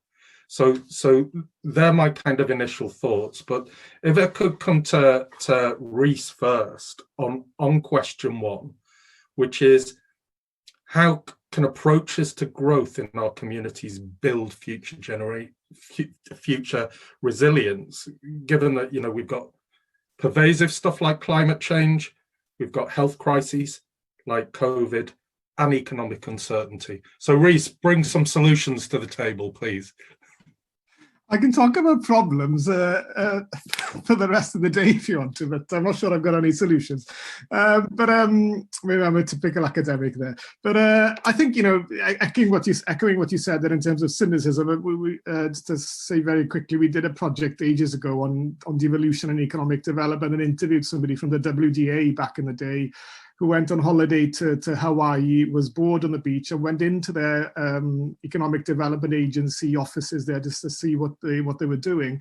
And they were emphasizing exactly the same things as were being emphasized by the WDA in terms of attracting inward investment, upskilling, promoting entrepreneurialism. So, there is an issue there in terms of the extent to which one can veer away from a well-worn model of growth and so on. But I think in terms of the thoughts I had in relation to that first question, really, I think there's at a basic level, we need to appreciate the differential impact of challenges such as climate change, COVID, economic uncertainty, and so on different communities, and to have that understanding. But I think, echoing, I suppose, this sort of prospective forward vision of the Wellbeing Act, I'm not sure that whether we necessarily have a future vision, or maybe this comes back to what you were discussing in your presentation, Alan, whether we have enough of a future vision of what one should be able to do within different communities. What is the good life within the particular community? What should it look like by 2050? Now, obviously, we've got that at the local, well, largely at the local authority scale, or the scale of the PSB anyway. But do we have enough of an understanding, what it should be to live and to thrive and enjoy living in Tregaron in 2050, or Llanidloes, or wherever it is almost, and to have maybe, yes, a sense of ambition about that, a sense of realism as well, recognizing the different ways in which ways of living are changing as well. But I think I'd like to see that, and that there's certainly, I'm thinking about the Understanding Welsh Places project starts to get to that a little bit. I think run by Scott Orford, maybe looking at the way in which what are the characteristics of different communities, and what should you be able to do, maybe, and emphasizing more of that prospective aspect. But I think, again, is there a, looking at the question, what struck me as well, is there a prior question, which is, what is this idea of community that we're working with, and on what basis should we, be resilient? On which scale? Are we talking about, being able to do everything that you would want to do in Tregaron, or do we have to think more broadly there of a travel to work area that includes Tregaron and say somewhere like Aberystwyth or Lampeter or whatever? So I guess what I'm asking there is, at what scale do we want to be thinking about resilient communities? And obviously the term community is quite loaded and draws our attention to a particular kind of conception of quite a small locality, if you like. Is that appropriate? Should we have to do everything at that very local scale? Or do we have to accept that we are going to have to move around a little bit in order to live this good life that we all want to try and promote in different ways? Sorry, there's No. Actually, Rhys, what's really fascinating is they are questions that we ought to be asking ourselves. So all of your pre-questions, done beautifully in an academic way, are actually, I believe, questions we should be asking in policy arenas. So thank you for that as a kind of kickoff. I'm going to come to Andrew. You've had a slug of coffee, Andrew. I've been watching you, Andrew Charles. So, I'm interested in your take on this question. Can you expand on any or react to anything that Rhys has said, or do you have a different take? If you unmute yourself, that's great. Yeah, there we go. So, again, it's a loaded question. There's a lot in that question, isn't there, about resilience and what community means. And we can spend all day just kind of unpicking what community means to each of us, and place-based and non-place-based, and that means. I think, taken from the Future Generations Act, and what's come through in the previous conversations is highlighting this layering of national goals to what that means at the local level, to what it means for an individual. And I think my focus really is on, we know that, the Future Generations Act provides a kind of a layering system of decision making, and it kind of provides this partnership at a PSB level, which is a local authority footprint. But we know there's been calls for, how does that go beyond that local authority footprint and go down to, smaller community groups and smaller communities. And there has been practice across Wales of groups taking on that kind of Wellbeing and Future Generations Act approach. And building that into their community conversations, the collectively one I remember from years ago is kind of providing that frame.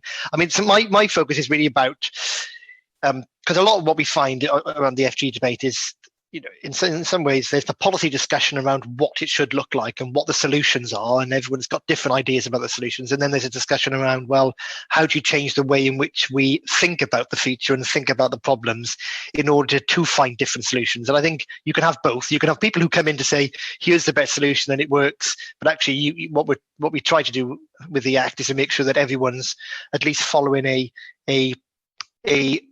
framework in which decisions are being made. And I think that applies at any level, whether it's national level, regional level, local level, or at a community level. So the application of those thinking questions in the FG Act are important. I would, I guess from a government perspective, there's a lot that's been said around the First Minister's focus on a greener Wales, a more prosperous Wales, and an equal Wales, and on what we're putting in place across Wales. And the Economic Action Plan has got some very, important messages around the type of economy that we're looking to develop, and I think a lot of that has been, is still being developed in the COVID world. The foundational economy that Kevin mentioned is an example of different models. I think what's shown in this discussion is that there are many models that can be applied, and I think whilst the FG Act provides a legislative single model, that doesn't sort of take away the ability for different ways of thinking to operate. Whether it's the donut economics, the well-being approach, the different approaches that we see to be operated at different levels, because it has to reflect the circumstances of the locality. And I think that kind of one size fits all, as much as that can be criticised to the FG Act, I don't think there's enough discretion, which we provided for in the FG Act, to allow for those local examples to play. But I think in terms of resilience, there's a lot there around the community infrastructure that you have in place. There's a lot of conversation around, democracy and devolving democracy down. What does that look like? You've got conversations, even now indicators, ask the question, how do you feel you can influence local decision making? So that's part of how we measure whether Wales is achieving those sort of well-being sustainable development goals. We ask people, do you feel you could influence local decision making? And I think, that the last 6 months, when I did a bit of work on the volunteering side, showed there is a mass of interest and willingness of people to get involved in their community, and it's the infrastructure that allows that to happen. So I'm not going to give a solution to the question, Alan, but just a few thoughts on how that works for me. I guess because I look at things for me, not from finding out what the solutions are. I'm looking at it from a kind of a decision making. How do you have the right foundations in place for, as Kevin said, enable those decisions to happen through the FG Act and through other mechanisms? Okay, thanks, Andrew. I do wonder whether actually, what Rhys said and what you said, they're not mutually exclusive. I think it's interesting how the Act provides a framework to ask questions. And I think the questions that Rhys raised there are very, very meaningful. So, they're not at opposite ends of the spectrum here. They're mutually inclusive. Deborah, it'd be lovely to get a non-Welsh perspective on this question, and to maybe react to what you've heard too from Rhys and Andrew. Yeah, I think in my first kind of response to this question was focusing on how a well-being approach to growth could build future resilience for a health crisis, because that was kind of the brief of the presentation, and it's fairly clear, at least in my head, that because you're valuing health benefits as being positive things, that feeling well is a good thing, you therefore necessarily build in resilience at the individual level. If you're a healthy individual, you're fit, you're much more likely to do well when something like a pandemic hits. But similarly, from a social capital and community perspective, we know that communities that are thriving do much better to respond to COVID specifically, but also health crises in general. So in valuing positive health and in mental well-being as much as mental illness, you kind of build in that resilience into the system that then pays dividends later. Then thinking about the economic uncertainty point, we know that economic shocks are bad for us, and that sort of uncertainty therefore should be managed and thought about as an important aspect of our well-being. But that, from a well-being perspective, is about thinking about people's job security and financial situation, and building in fairness and safety into the way that our economies are running for individuals in terms of how they feel these economic kind of outputs. So the policies that you require to respond to economic uncertainty is not just about pumping the economy back up so that it grows. It's about responding to that real aspect of shock and uncertainty, which is about security and safety nets and people's sense of purpose and worthwhile and engaging in meaningful work. And so I think the response that you get from a wellbeing approach builds in people's ability to adapt and respond to economic uncertainty through better infrastructure that supports people's economic well-being, but from that sense, not just from increasing the size of the pie and pumping more kind of money and wealth accumulation and output growth. I think the trickiest one was thinking about climate change, because I think there you do need a much more explicit understanding of the science and the future kind of mapping about what needs to be done to get us to a point where we're not, off a catastrophic cliff that wouldn't be almost taken care of in the same way as if you had a more sort of micro, local, or even national focus on well-being outcomes. So I think there it's trickier, and from a managing kind of climate change point of view, it also can't be done at the local level. It's not a local problem, it's not a national problem, it's an international mega problem, so I think there's an extra challenge there to thinking about how well-being, you know, at the international level can be something that can mobilize a proportionate response to the climate challenges. Okay, Deborah, I will take issue with that. Climate change is a local problem because it's about climate risk in terms of infrastructure, landscape, economy. The impacts of climate change were already brought into. So, you know, working in Fishguard and Goodwick and Newcastle Emlyn in West Wales at the moment, it's very clear it's a local problem. So I think, you know, climate mitigation, carbon reduction, absolutely take your point. But climate risk in a locality is a huge issue across the UK. So thank you for that. Andrew, listening to that and our little friendly exchange there, where's your thinking? What a question to ask me. If only I knew where my thinking was. Actually, it's been really, really fascinating listening there to the contributions. It's made me really brought home to me actually how important our communities are to us. You know, and you know, as Rhys says, you know, what we think of as communities, an incredibly loaded term, but the places where we live, where we work, where we go for recreation, where we go for entertainment, really matter to us. We have a real sort of stake in them in a way. All the stay-at-home stuff has really reinforced that notion of community and what happens around us and those sort of networks. And actually, that's been one, in a sense, it's been obviously negative for some people, but for others, it's been really positive, and it does open up new opportunities for us to think about places and those local spaces, our communities, in different ways from what we've been able to imagine things in different ways, alternatives that probably we would just not have thought about before.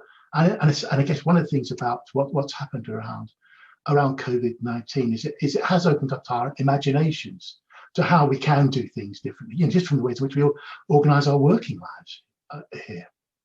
It's tremendous. Yeah, and you've got more to go, Andrew, because I've got a supplementary question. Don't want to interrupt your flow, but thanks, Alan. This is the nature of the relationship that we have. This is why it's been so creative. It continually comes back with these new challenges. The second thing I was going to say is one of the things that's come out again with the sort of the point that Andrew was making, is about how we think about governance and to what extent do we want this sort of strategic top-down vision that's trying to steer us and sort of creating, in a sense, a uniformity. And the other, you know, all that sort of work around what happens from the grassroots level that's working bottom up. And actually, how do we really devise sort of really quite sophisticated, nuanced governance systems that can be both providing that strategic vision whilst also recognizing that diversity that can happen in local spaces.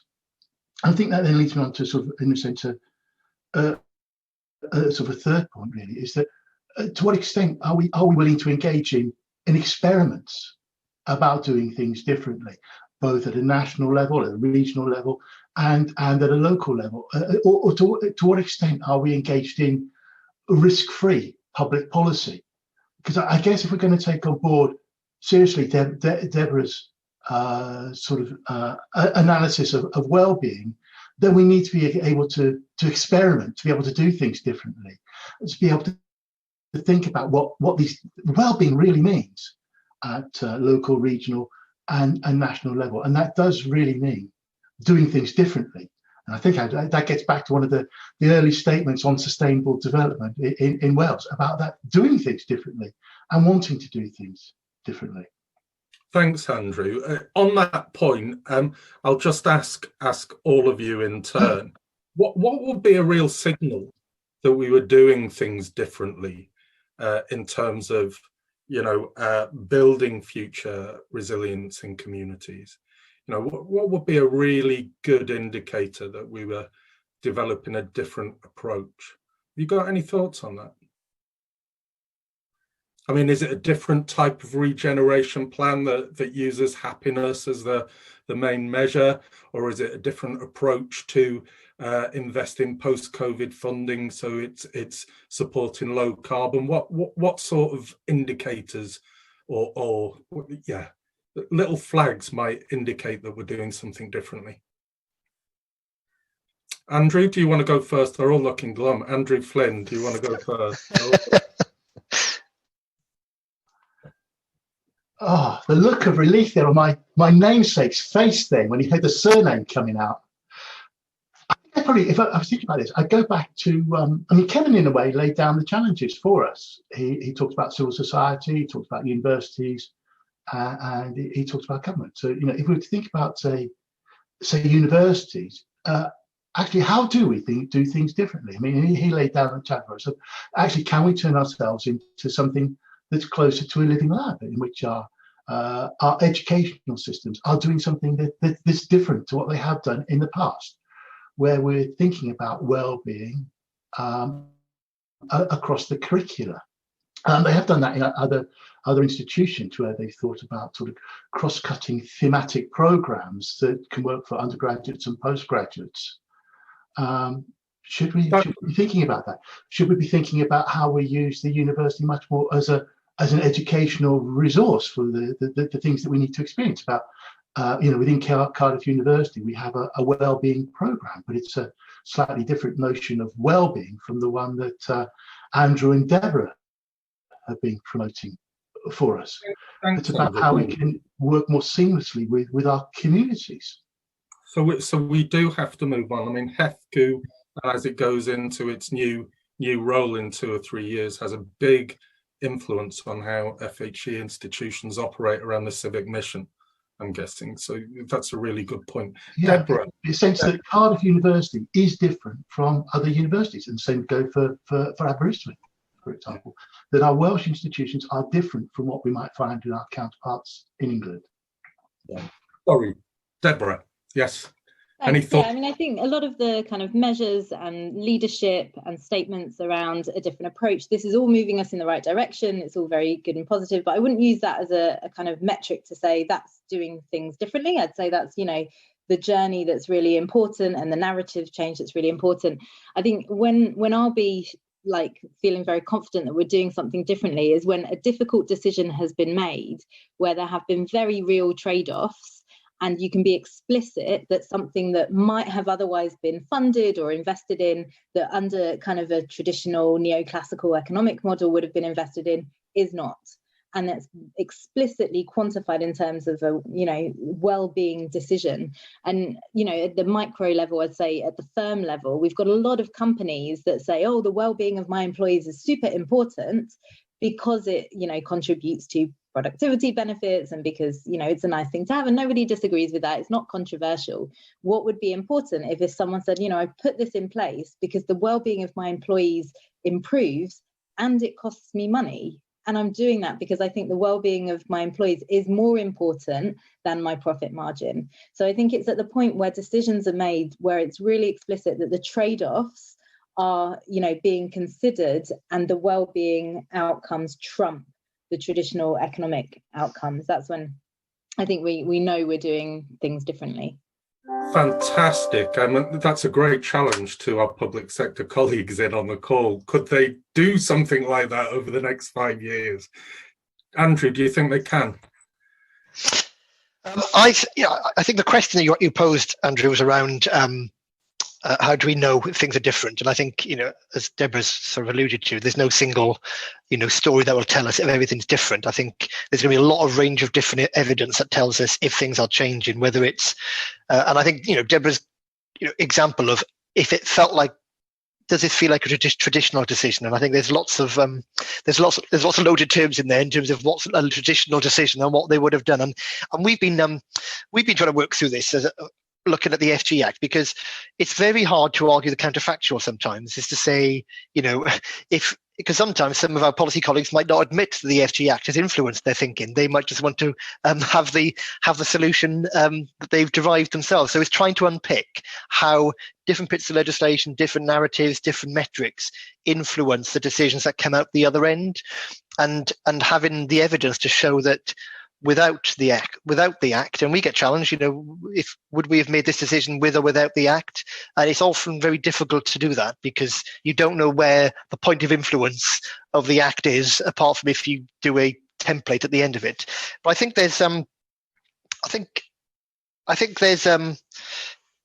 it's going to be difficult because you've got different circumstances. I think there are going to be some significant policy decisions, and there have been some significant decisions by the First Minister in recent years that have given a different signal. I won't go into those details because I don't want to open that one. But there are different signals from big decisions that ministers have made that give a sense of where change is happening. But I think it's the challenge is arguing what impacted on that decision, because I suspect it'll be many different factors. I think what we provided in Wales is that the factors that are relevant to decision making is much more broader than where they were pre-2015, because of the Act requires us to think in that more holistic way. Thanks, Andrew. I mean, there are plenty of examples around budgeting and procurement and M4 and Transport for Wales, where you can see it having a kind of real influence in the decision making. So thank you for that. Rhys, you've had loads of time to prepare your answer to this. Well, I think I'd probably was sort of struck, more than giving an answer, maybe struck by what Andrew was saying and tying it back to some of the things he mentioned about behaviour change in his presentation, and it's made me wonder, and there is no sort of agenda behind this, but I'm just wondering whether things like in the public service more generally, but in the Welsh Government more particularly, if you can speak to that, has performance review or performance management changed almost following the Act, and that there are questions now about the different ways of working and how people are growing in that kind of area? And is that a measure of progress almost in some respects, however imperfect? I come back into that, Alan, because I think that that question, it goes to a piece of work that we're doing at the moment, because what we realised is that our means of communicating what government has been doing and changing it's reliant on two reports really, and we haven't found a mechanism to do that. So we're doing a piece of work to be a bit more transparent about the changes we've made. But on that question, in Welsh Government, we've changed the way we recruit. I mean, I think there was a recruitment a couple of years ago where the FG Act was one of the key criteria. Our performance management system has asked those questions about our link to the goals. We've just done a people survey, and the people survey has shown there is quite good positive engagement of officials with the 5 ways of working. And we're just doing a bit of work with our internal auditors to triangulate that information about what our colleagues have said about how the ways of working are influencing the way they work against what the arrangements are within departments. And that's where you get into the more technical detail of how you do change an organization. You can't just say be sustainable. You have to change a whole range of different measures. So that's why in that diagram we've identified finance as a key lever, people and culture as a key lever, the policy making. Our division are developing a much more sort of future focused policy capability framework, identifying those behaviors, inquisitiveness, as a key behavior of a good policy profession. So there's a whole range of different things that we've done, which are the mechanics of how the government works, which don't automatically result in a big change, but they are cumulatively. Thanks, Andrew. Rhys, you very skillfully avoided the question by asking another question. That's not lost on me. I'll note that one for future reference. Jane's just joined us, and she's going to be working through and really kind of digging deep on a plenary. But I don't want to miss out on this question on future generations. I don't want to do what I criticise others for doing, which is ignoring them. So I want to look at question 2 for 10 minutes, Jane. So we'll be starting the plenary at about 1:15. I'd really like your thoughts on how we make sure there's more consideration to generations yet to come. Picking up on Andrew's point about the legislation. Yes, it's about not compromising their needs. And I've heard lots of phrases this morning, like future-proofing. And I was particularly taken with Rhys's view about connections of citizens over time. So I wonder whether you've got any views on question 2 about how we reflect their needs better, even though we have all of this stuff, spinning plates and stuff going on now. So Rhys, because you avoided the question last time, I'm going to come to you first. Yes, I think, with that idea of, citizens and connecting citizenship over time, I suppose it's something that was written about the previous theme in the curriculum. I think it is previous now, on the education for sustainable development and global citizenship, really. But there is this sense in which the new curriculum that's come in to Wales has as one of its goals, the need to promote responsible citizens. Now, I haven't dug deeply enough almost to see what that actually means and how that is operationalized, if you like, and the extent to which it is imagined over space, so that we have a responsibility to people locally, but also globally, but also then whether there is an emphasis there on the need to think about the impact of our current activities for future generations. So I suppose that sort of emphasis on education speaks to a broader kind of shift in mindset, I suppose, potentially, if it works, for the population of Wales as a whole, and for younger generations coming through to be maybe more concerned about the future than our generation has tended to be. But I was struck by the slide that Andrew had about the different mechanisms that one can use to try and think about the future, and things like backcasting and things like this. And I sort of would be interested to know about the extent to which that is being used in the public service in Wales following the Future Generations Act, and whether there are examples of successful work in that kind of area. And I think there were a couple of instances maybe mentioned by Andrew, but certainly as part of Imagine, we've been doing some of this scenario planning ourselves. And I can say it's probably one of the most difficult things that I've ever done as an academic, in terms of coming up with these scenarios, ones that are challenging enough to actually encourage debate and so on. And it does make me wonder, in terms of all of these changes, in terms of ways of working, whether it's that thinking about the future almost that is most challenging or most difficult. And again, I'm back to a problem there rather than a solution. When you think about the co-production aspect of things and things like that, then you can be trained hopefully relatively easily, and it's something that people do to a certain extent anyway and have done for a while. But thinking in these very proactive ways about future generations, as I say, it has been difficult, and I suppose what I would. Sorry, Rhys, I'm just going to have to move on because we have so little time. That's really, I cut you off in mid-flow, but that's really insightful. I've done a lot on future scenarios myself, and yes, it is difficult, but I think necessary. Andrew, can you be shorter and pithier? Either Andrew Flynn, sorry. I was still trying to get over being rude there. Andrew Flynn. Okay. It is a really challenging one, actually. And I mean, that's what makes it, in a sense, so fascinating as well. It's these difficult issues that are sort of some of the most interesting. And actually why sort of sessions such as this are so helpful, because it requires a whole set of different perspectives, different ideas to be brought together to really stimulate our thinking, and that's certainly what's happened for me this morning. I was really sort of struck by sort of Deborah's comments about what we're doing around well-being is trying to better understand what we mean by well-being, and when we do that, then those traditional models of economic growth are really outdated.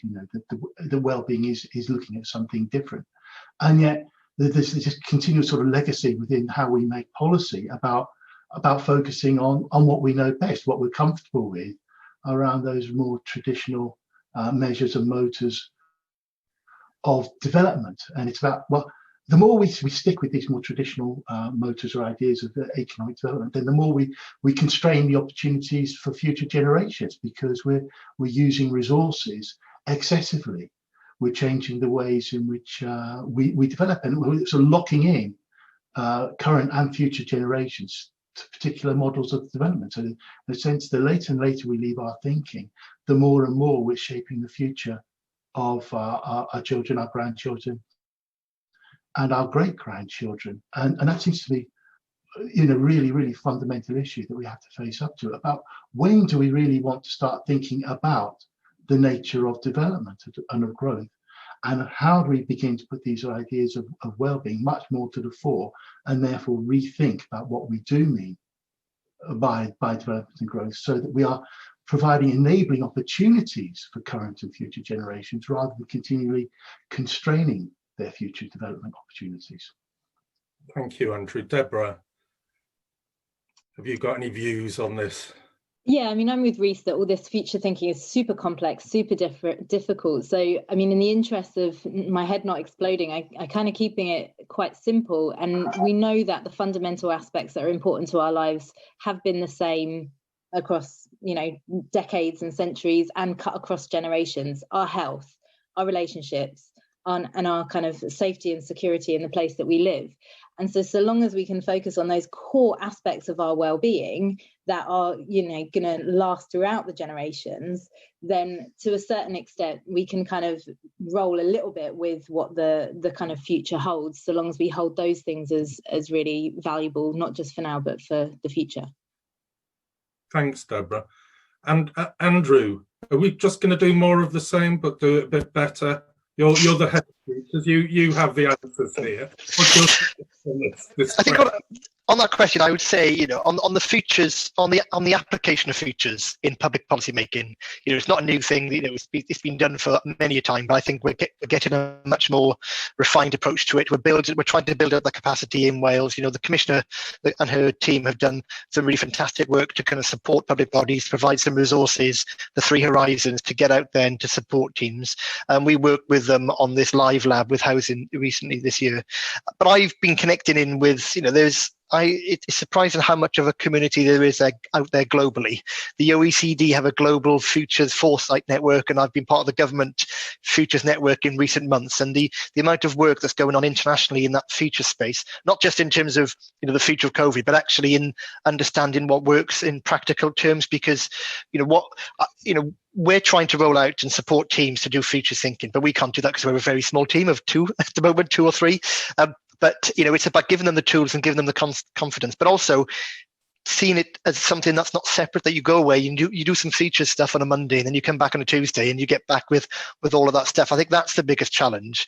And I think some of the frameworks that we've got to build features into public policy is helping. I mean, the National Development Framework, the examples I gave on that screen, there are some strategies which are intrinsically future focused because of the nature of their work, a development strategy for Wales and flooding and all those things. So there's lots of experience in natural resources Wales, for example.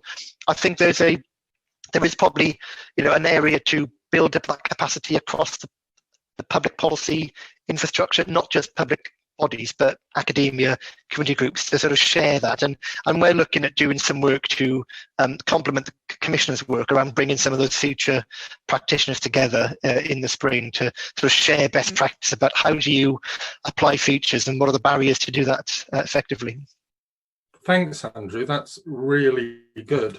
So at that point, I'm going to bring in Jane Davidson, who's Pro Vice Chancellor, I've got to pronounce this right, Emeritus, University of Wales, Trinity St David. For those of you that don't know Jane, she has been a minister in Welsh Government. She's one of the key architects of the Wellbeing of Future Generations Act, so she knows her stuff. And she's written a recent book called Future Gen, which really tracks Wales' sustainable development journey. I'd recommend you to have a read of that. And she has been asked to just provide some views on what she's heard so far, but to give the rest of the panelists, and including me, a hard time for the next 35, 40 minutes. before we hand over finally to Andrew to say a few words. So Jane, over to you. I'm happy to show that slide when you want me to show the slide. So just give me a bit of lead in and I'll share the screen. Thanks, Jane. And thank you very, very much for asking me to do this session. And can I congratulate Alan, you, Andrew, Lucy, those people who've put this together. I think this is one of the most thoughtful conferences that I've been at in terms of actually looking at what we've got, how we can use it as effectively as possible, and where we might want to go. And I think it's really important as well that with the Act being 5 years old, that actually this is the big opportunity to really look at where we want to go. And I do just want to start with just reminding everybody that Wales is the only country in the world with this legislative commitment.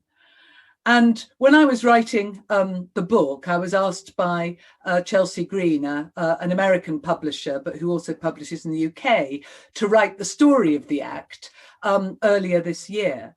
And when I was writing that, I was deeply shocked to find that Wales is still the only country in the world that has made any legislative commitment to future generations, and the only country in the world that has any legal mechanism to deliver on the SDGs. Now, in one sense, that is absolutely appalling. But on the other sense, it says that maybe sometimes you have to be sub-member state. And maybe Wales is the right size to be a live lab. It is a country, it is a nation. It has a government that is able to make primary legislation.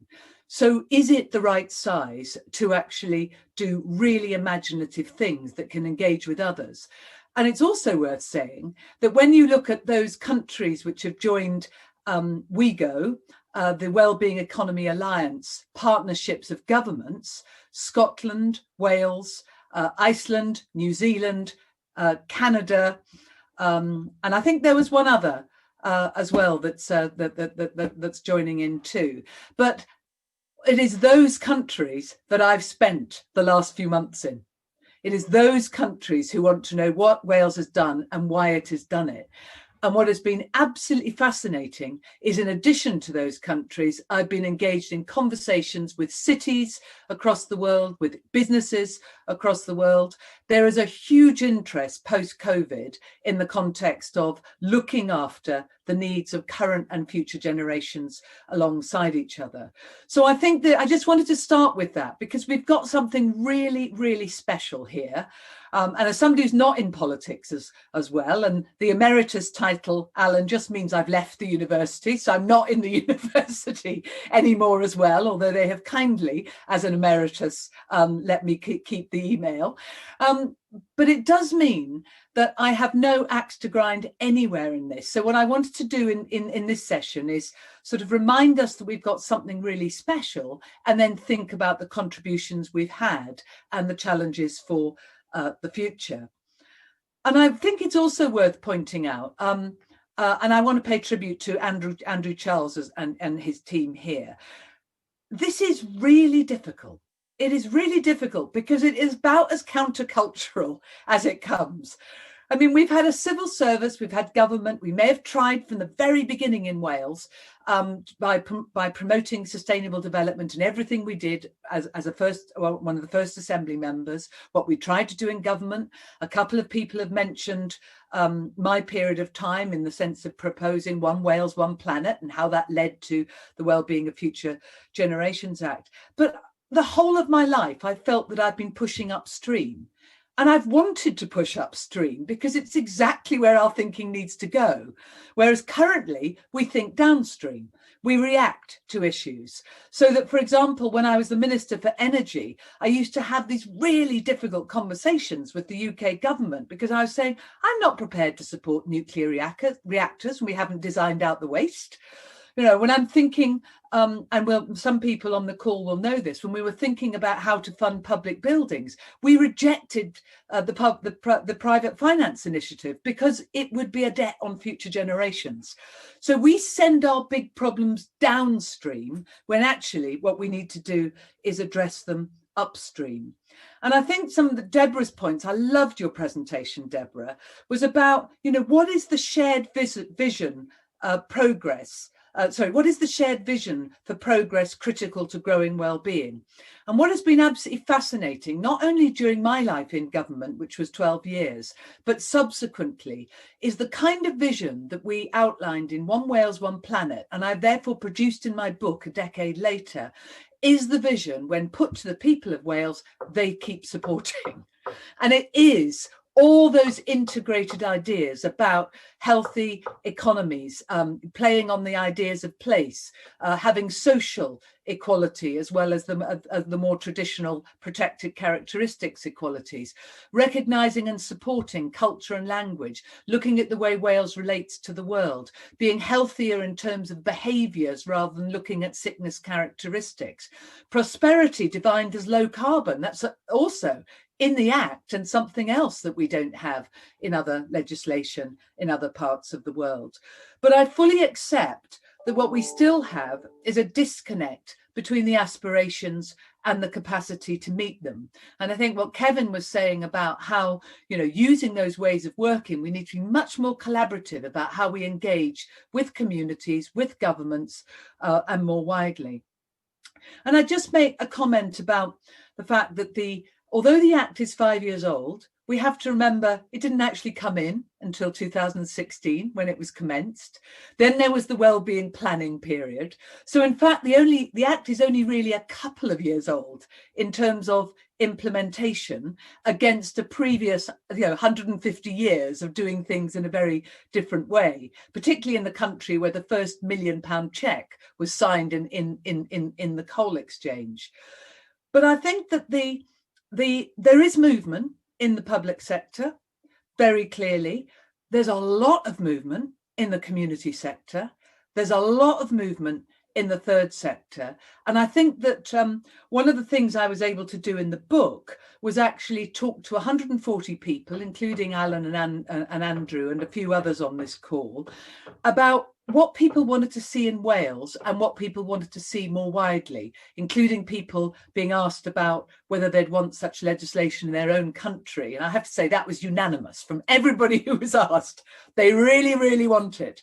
And people see future generations as a way that is much less partisan than using climate change as a way to actually engage in these discussions. But the learning from my book really reflects on key themes that you've been exploring this morning.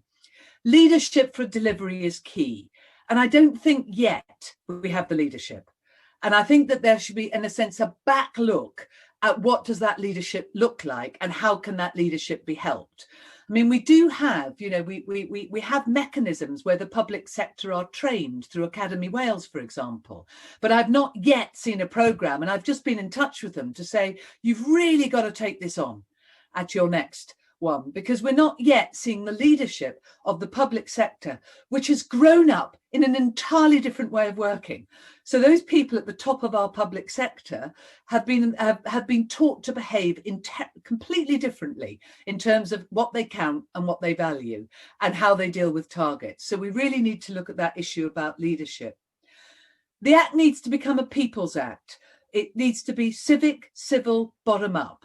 And I was on a call last night because the IPPR is doing a citizens' jury around climate and nature in 5 parts of the UK, and one of them is the South Wales Valleys. And I was just saying to those people on the call, well, nothing to do with government. I say, you've got this tool. You can go to your public service and say, why aren't you behaving as this Act requires you to do? And I think there's been a big gap between government and the public services being scared of the Act because they know they're not behaving in many ways according to the Act, even with the sort of changes that are happening. So I think that by the Act becoming a People's Act, where people of Wales can hold their government and public services to account, that's important. think it's also about those signals that people have been talking about. Government and public services need to demonstrate the right support and financial mechanisms for the new ways of working, for the new outcomes they want to drive. And I think in this area, there is a particular gap in delivery in the context of the PSBs. The PSBs have largely been left alone to work how they're going to work. I mean, they came out of previous local services boards that were not statutory, but these are statutory. So I think there's a big question that needs to take place between the public service agencies, the government, the Wales Audit Office and the Commissioner in terms of how do those PSBs become empowered and funded to deliver on these new ways of working. And I think in the context of future trends, that time is now, because if we think about what's going to happen in the context of climate or further pandemics or delivery on this pandemic, we know we have not got the answers, but we should be looking to ensure that everybody is empowered in terms of driving appropriate solutions in their territorial areas. We must learn from others. There's very good practice in different parts of the world, not least in the context of COVID or flooding. And we also have to get right back to this principle that we have forgotten that nature has rights too. And we forget that at our peril, because as humans, we only survive if nature is regenerated. So that notion about how we survive, and I think for me, it always goes back to Maslow's hierarchy of needs about, and I think, Deborah, you said this as well, which is, for me, I entered politics to look after the most vulnerable through political and policy systems. And that is about making sure that physiological needs are met, safety needs are met, because that enables people to engage in love and belonging, esteem and self-actualization. And I think governments have to make sure they meet those physiological and safety needs. I wanted to pick up on what Kevin and others are saying, and Andrew Flynn was saying about universities, because I think one of the biggest disappointments to me, and I'm declaring this publicly probably for the first time, I think one of the biggest disappointments to me was when I was invited by HEFCU, the Higher Education Funding Council for Wales, which is required to deliver under the Act, to meet all the vice-chancellors who were not required to deliver under the Act, and they just did not want to have that obligation. Now, that was framed in the context of not wanting obligations put on them by government, and I understand that, having worked in the university for a decade, having been minister for universities for 7 years, there's always that resistance to the idea of autonomy. And I'm very excited, but I think this is going to have to be absolutely driven by this notion that the new body that is going to replace HEFCU, the new Commission for Tertiary Education and Research, will have a duty to pursuit of the civic mission of further and higher education, to improve the economic, environmental, social and cultural well-being of Wales, and that in the Act, the proposed Act, there are specific ways of them doing this. Because I know that in my own work in Trinity St David over the last decade, I can show some very good examples of things I was able to introduce in the university. But in terms of embedding this as the central organising principle, it has exactly the same issues in Trinity as it had in the civil service and the relationship with government, which is the absolute reason I created legislation the proposal for legislation in the first place. And if universities, the very guardian of young people's futures and an ability to manage those futures effectively and well, are not doing the job, I don't think that we can trust that effectively until they are fully engaged in this. And that new legislation is going to be really important for both voluntary and elements of statutory engagement. And I think government, the Commissioner and the NAO are just going to have to deal with those issues in the process of the Act and not be afraid, because this isn't about challenging university autonomy. It has to be about enabling universities to be part of this big picture about what is best for the future citizens of Wales. Alan, can you show the slide? I asked now, because I wanted to pick up to this issue around a deliberative approach that factors in a range of areas. And this is, some of you will remember Alan's slide while he finds it, in looking at, there we are, this one, the exploring relationships between generations. And I see this as absolutely critical, because we do have to look at all these elements, the intergenerational needs, the transgenerational needs, the multi-generational needs, and the intra-generational needs.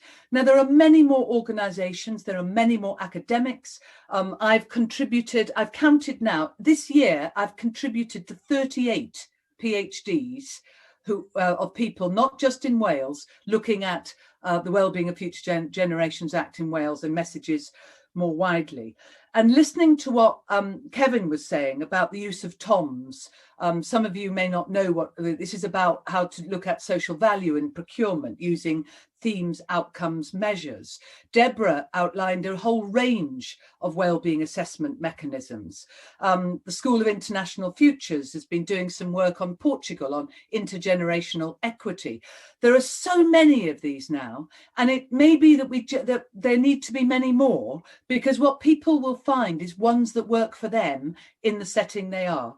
Thanks, Alan. I just wanted people to hold on to that idea that we have to do all of those. And I just wanted to finish with this something which, and I'm really glad, Alan, that you asked people the question, even though it ran over time for the questions, because my big question on the end of all of this was, in a sense, where is the future citizen? I warned Andrew Charles already that I think the biggest gap in terms of the process stuff around the delivery of the Act is not yet having milestones. And I think those milestones are absolutely critical in terms of how there is an engaged, collaborative, long-term, preventative, involved, integrated approach across Wales to where the country goes with its public agencies. And therefore the lack of the milestones is a real issue, but I fully accept it's really difficult. And I think getting out there with that difficulty and looking at what that looks like is critically important. Roman Krishnarik has written a book called The Good Ancestor. And one of the mechanisms he talks about is a sort of enhanced citizens jury. It's called Future Design. It comes from Japan. And it's where half the citizens jury members are dressed in ceremonial robes and are told they come from 2060. And they can define what their backstory's been like up to 2060, and half are in the present day. And it's those from 2060 who are more imaginative about what has to happen in the future. But I think that, you know, in terms of the next Future Trends report is going to be published in the next year, that I don't buy into the idea that the Brundtland definition is just about current generations. And I don't think actually anybody ever meant to say that either. I do buy into the way Andrew clarified that, Andrew Charles clarified this, in the sense that if the Brundtland definition, which is right at the heart of the Act and has been right at the heart of the constitutional arrangements in Wales since devolution, is about ensuring that development meets the needs of the present while not compromising on the ability of future generations to meet their own needs, we have to look at all those intra, trans and multi-generational needs in the context of looking at that. But we have to make sure that it's a maximized approach, not a minimal approach, because the danger is that, because it's easier to go back to siloed thinking, even if it's framed in a very unsiloed context, is that it becomes minimal rather than maximal. And I think that's why I've thought, since I saw PSBs in the legislation, something I didn't, I'm not in any way involved in that approach or suggestion. I remember thinking they could either be the making or the breaking of the Act, because if they're not helped to deliver, and there are a number of people from PSBs on the call today, if they're not helped to deliver, they will be the biggest greenwashers, and that greenwashing will be a very negative in the context of the delivery of the Act. And that won't be about lack of ambition, that will be lack of means or ability to interrogate in terms of the delivery on that ambition. But we've got this massive opportunity next year. In May, there are 16 to 23-year-olds in Wales voting for the first time. And obviously it's to 23-year-olds because if they weren't 18 at the last election, they wouldn't have voted then. So we've got this huge cohort of young people who do understand climate is a massive issue that's affecting them, who are still going to be, it is likely, either still living the COVID issues or in the aftermath of the COVID issues in the predicted second quarter, where we are going to see the largest unemployment and the biggest spend and the biggest economic drop in 300 years. Worse than the Depression? Worse than 1929? Worse than the Spanish flu, in which case probably it's been managed very badly, but future generations thinking can help us in that context. So where is that prioritization to ensure that the people who are going to be most affected by that are helped most? What about the unborn? I mean, we've been talking about children and grandchildren. Can I say, I bet I'm the newest grandmother in the room because my grandchild was born yesterday. But I'm thinking about my granny, my mother even, who's staying with me at the moment during COVID in her 90s. There's 200 years between their lives in the sense of the life she's lived when cars were not on the road and the life my grandchild will live. And we're not factoring forward that those people are alive now. So it is about those current generations and giving them a world that they can live in into the future. And so what are the mechanisms by which we expand this conversation?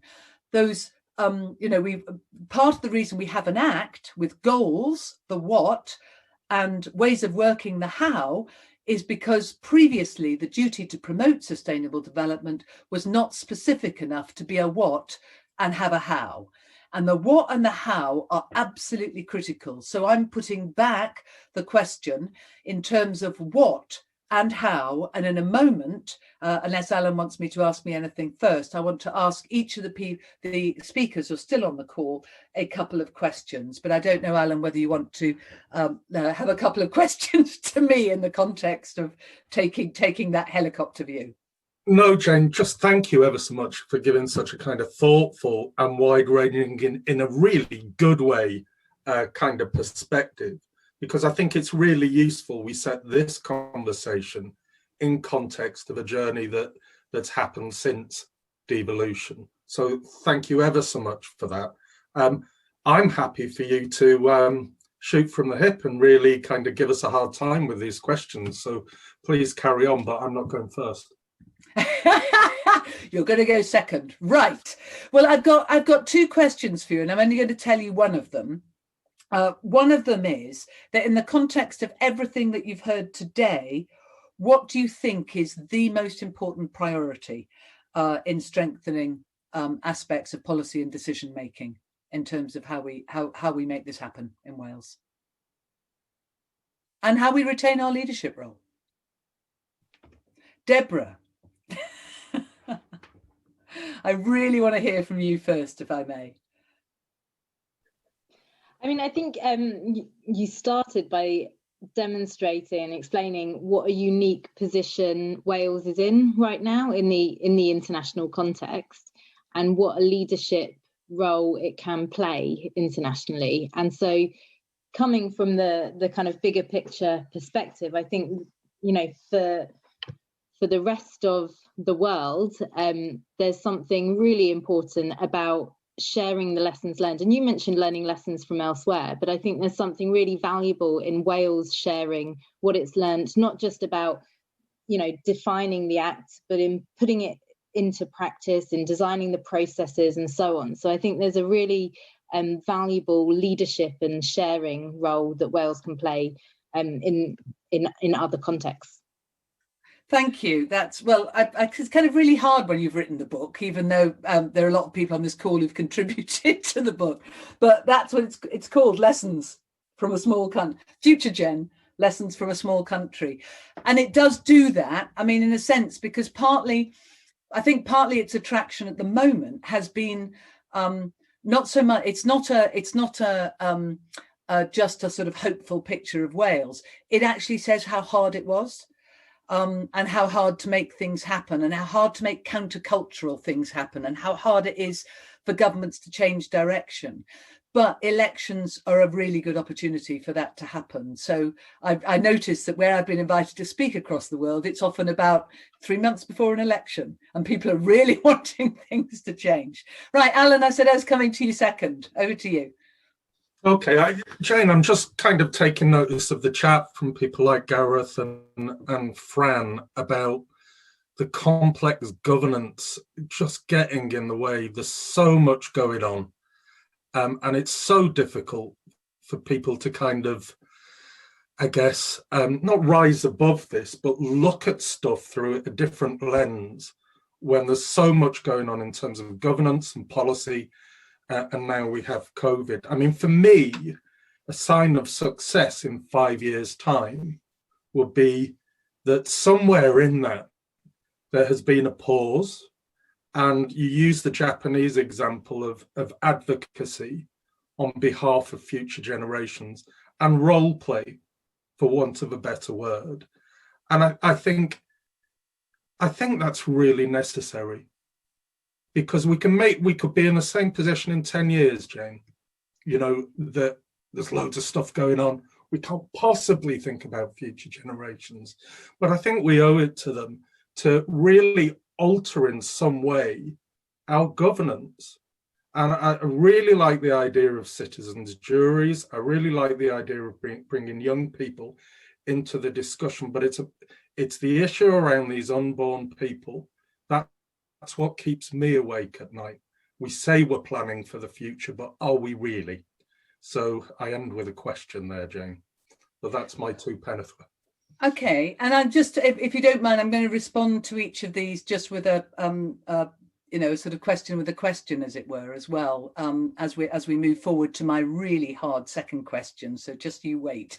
But this is the I mean, I absolutely accept the points that Gareth has made in terms of governance. But one of the lessons that we did learn in the journey is there are always going to be 1,000 reasons why you don't do it now. And this is not about whether Welsh government does it, or the public services do it individually, or what the commissioner says individually, or what the audit office says individually. It is about who we are individually as well. It is about who we are in communities. I mean, when I got this whole big picture about how damaging my daily activities could be on others, I changed my behavior. And in essence, it's, you know, if you are on this call, hopefully you also have a very clear understanding about how your behavior, whether that's at home or at work, is if it's damaging others, then you need to be thinking about whether or not this call has helped you think about how you might change your behavior. And one of the things I also do in the book is talk about that journey. I mean, along with most other people in Wales in the early 2000s, I was flying to go on holidays. I just feel ashamed now that I was doing that. And, you know, now I live in a very low carbon house. We grow our own food. We have a ground source heat pump and solar, etc. But it's taken 10 years of thinking about what a big decision we will make every year to contribute towards being part of the solution instead of part of the problem. And I know, Alan, you've done the same, because we've been to each other places and we've mapped notes and things like that. And this coming year, we're going to take gas out of us, because we currently run a hob on gas.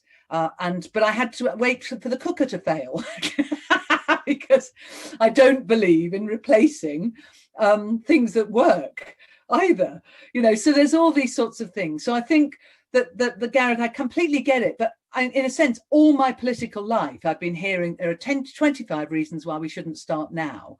And I think what the Wellbeing of Future Generations Act gives us, and I think Alan said this in a contribution, is a values framework that can drive where we want to go. And it's not in any specific way, it's we should all be taking every opportunity at every time in terms of taking it forward. Andrew, biggest priority for you, Andrew Charles.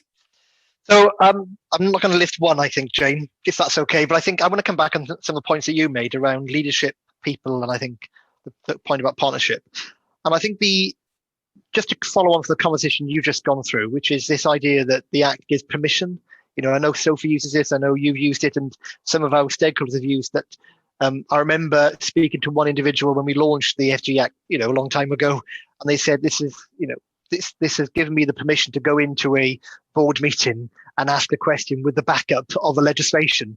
And that's quite a powerful thing for a policy official that's possibly pushing the boundaries to have, is you've got a fallback position to say, well, I'm not the only one asking this question. The legislation asks that as well.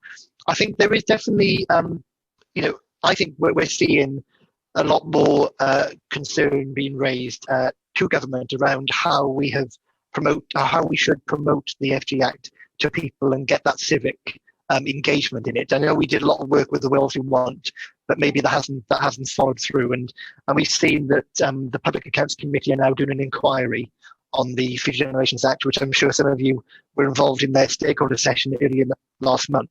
And they've picked up on one of their questions is around how the citizens of Wales know about the Act and are engaged on that. And I think that is, you know, that's a fair question to ask about whether we are 4 or 5 years in with a population that understands what those long-term goals are, and even the questions they can ask their public bodies and in a different way. On the leadership angle, I know the First Minister is very keen on this idea of distributed leadership, but also a permeable public service. You know, it's about making sure that, you know, the leaders across the public service know their responsibilities. They don't need to be spoon-fed, but they know that what that responsibility is. So and there's a lot of work, I think, around collective leadership. And I think a lot of that comes from the FG Act because, you know, collaboration can't happen on its own. It requires that leadership. So I think the priority for the next couple of years that we've got this insight now, 4 or 5 years in. We've got the insight from the Commissioner. We've got the insight from the Auditor. There's a lot to go through. There's a lot of ideas of how to do things better. The challenge is trying to find those ideas which can make the biggest impact. But I think the transition to the next government is going to be quite a critical journey in the FG Act, because it'll be the first time that first cycle has gone through and then influenced. And I think the Future Trends report that we're looking to develop is hopefully going to be an improvement on the last one, but a bit more inclusive in terms of what it contains. And I'll mention at the end, Alan, a call actually to people on this call about getting involved in that, but I'll leave that until the end. So those just a few thoughts then, Jane, on, you know, in response to that question. Okay, no, so I mean, leadership, and I think the biggest priority is making sure the transition to the next government works, since the idea is an act in perpetuity. Andrew Flynn. Right. Okay. So I'll keep this brief. One of the things that really struck me is about how interested we often are in institutions and processes, and we use those as a way of. I suppose maybe the consequences is that we then marginalise our discussions of the really big issues, and that perhaps what we need to do is just have those spaces, those opportunities where we really can think about those big issues, about those real issues of substance, the ones that have actually been raised today around what we mean by well-being, what's happening within communities, what we think about communities, what should happen at different scales and across different spaces, and what we mean by growth and development. Because the longer we ignore those opportunities to have those bigger issue discussions, the more we continue around a path that's well trod. And Andrew, I'm really grateful for that, because one of the projects that I use as a good example in the book, which some of you on this call will know about, is called Skyline. And that is about communities deciding for themselves how they might want to exercise the Wellbeing Future Generations Act in a number of towns in the South Wales valleys. And what really excites me about Skyline is that the South Wales valleys were obviously founded on coal and iron, and since the Iron Age, those communities have had a direct link to the land in terms of their economic success or otherwise. And yet, since the 1990s, since the end of mining, those communities have been left bereft in a landscape where they've had no link to the land. And what is incredibly exciting about the Skyline project is that it's actually re-engaging those communities in terms of how they can use their land and potentially ownership of that land in a way that is beneficial to them. And that is not government-led, that is community-led. And I think what's really important here is then when governments become at local level and at national level in Wales, the agents of change because they give the permission. And if that happens and is granted, land use is granted in perpetuity, that will be way more exciting than the fantastic decision that was taken about the M4, Deborah, you'll have seen it in the chat. The First Minister turned down the M4, old economic model, to protect the wetlands, new economic model in Wales. So when we see those kinds of changes, I can get very excited. I think we've only got a few minutes left, and I'm going to start with Alan here because he set the question, and I thought there was such a brilliant question. I want to absolutely go for it. I'm not going to ask you all individually. Sorry, Jane, can I interrupt? We haven't gone to Rhys. Oh, sorry. We get Rhys. It's fine. We're running out of time, so I think a lot of what's been said already is well, Rhys, I will come to you second on this next one. If you want to slip in your major priority. This question is so geared for you. Well, I just back in 2009, when I was Environment Minister, I engaged with civil service officials at the time, and it was part of the whole One Wales, One Planet agenda, about the fact that I kept being asked to build concrete walls to hold communities back against sea flooding. And at the time, I thought one of the ways through this was to look at developing shoreline management plans. And I asked for shoreline management plans with a 100-year life. And what has been really interesting me is that effectively that is well over a decade ago. And I'm not hearing the kind of discussions we should be having around how we reorganise our approaches to coastal communities being lost to sea level rise. And this is massive because we have Fairborn, which has immediate issues. We've got Borth, which is always under threat. Cardigan, just across the river from where I live now, regularly flooded now in the areas at high tide. But when you look at the predictions of Cardiff, potentially a third of Cardiff is going to be lost. In terms of climate change and sea level rise. And within the next 25 years or so, there are potentials for real problems. So I just wanted to ask you all about what you would advise government to be doing about tackling this issue, because at the moment we've been talking about it all theoretically. And I've looked at people on this call, Conway's on this call, for example. There are so many communities across Wales at massive threat here. What do we do if we're going to take this forward? And I know we've only got a few minutes, but just kind of key things to think about. Alan and then Rhys. Okay, I'm going to talk about Fishguard and Goodwick. We were working in West Wales at a very granular level, looking at climate risk to the communities. So agencies, utilities, local councillors, town council, community sector, all mapping climate risks. And top of the tree is Lower Fishguard and a trunk road, A487, which you'll know well, Jane. Okay, it looks pretty untenable into the future. Now we have the LDP policies, which have in policy, we can shift people when we lose stuff to sea level rise. We have lots of evidence from NRW about what it might look like. And we have a local councillor and residents who are like rabbits in the headlights.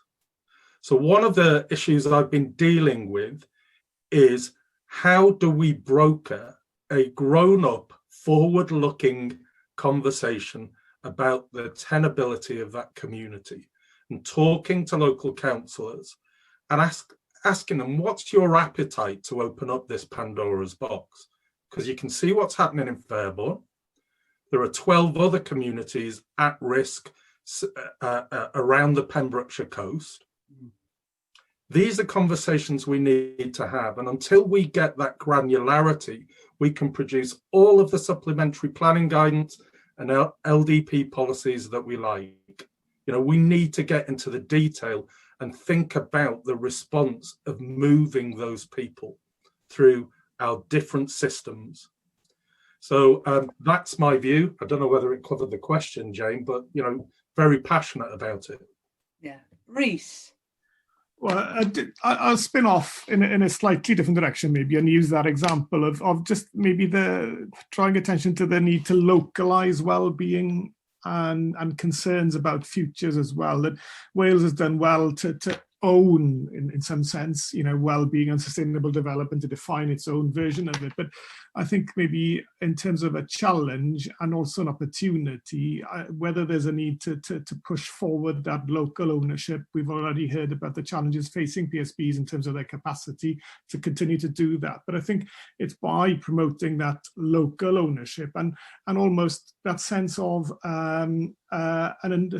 it's through that idea of things happening locally, of the flooding challenges, of a community school closing, of the local post office closing.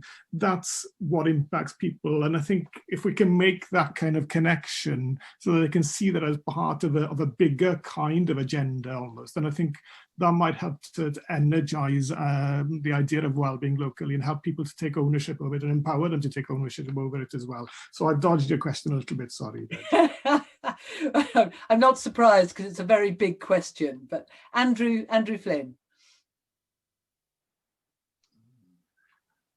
Yeah, I'd really like to follow the Rhys model here of how to avoid a question. He's turned it into an art form, hasn't he? I suppose it's the geographer in him. The question's asking about one space, but he talks about another one seamlessly. I think I'd probably follow a couple of points already been made. I mean, one is yours, Jane, about actually how we have to think and understand and relate better to the environment. I mean, there's things happening here around climate change, sea level rise, or cities sinking, as in the case of places such as Jakarta, where it's really difficult for us to do things in the short term, medium term. And we have to think about, are we working to manage nature, or are we going to try and work with nature? And that involves us thinking in different ways about actually how we relate to our local environments and how we think about our resources. You know, so often we think about water as being a very, very precious resource until we have instances of flooding. In which case we think about water in a quite different way, and quite understandably so. And these sorts of things, I think, as Rhys was saying in his very subtle way, are all about what happens in particular communities, in particular places, and at particular points in time. And that then raises questions about what's the role of different tiers of government, about how there's some sort of strategic perspective provided by Welsh government, what's happening, as Kevin Morgan would have said, at that regional level, and then what's happening at a local level. Where are those visions interacting with one another? Where is the leadership interacting with one another? And where are we giving the opportunity for communities to have a say in their own future and what matters to them about their futures? Thank you. Deborah.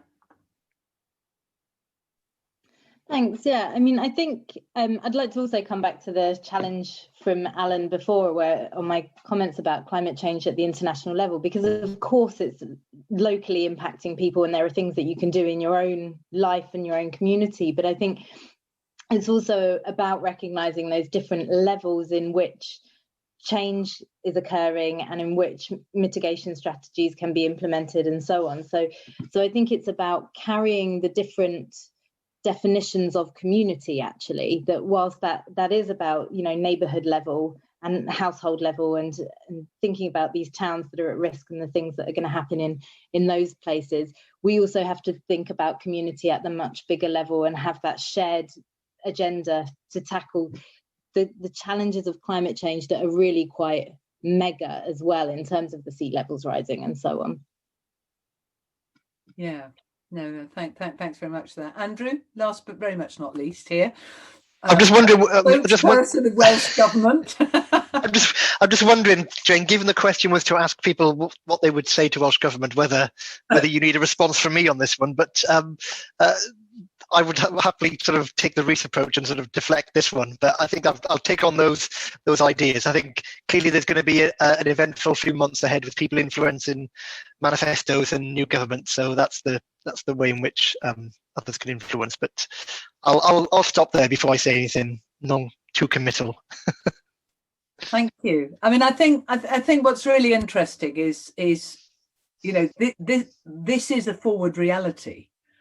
It's not as if we're talking about something that is hypothetical. We're talking about something where, to some extent, greater or lesser, depending on the interrelationship between Wales, the UK, and the world, will be a major problem.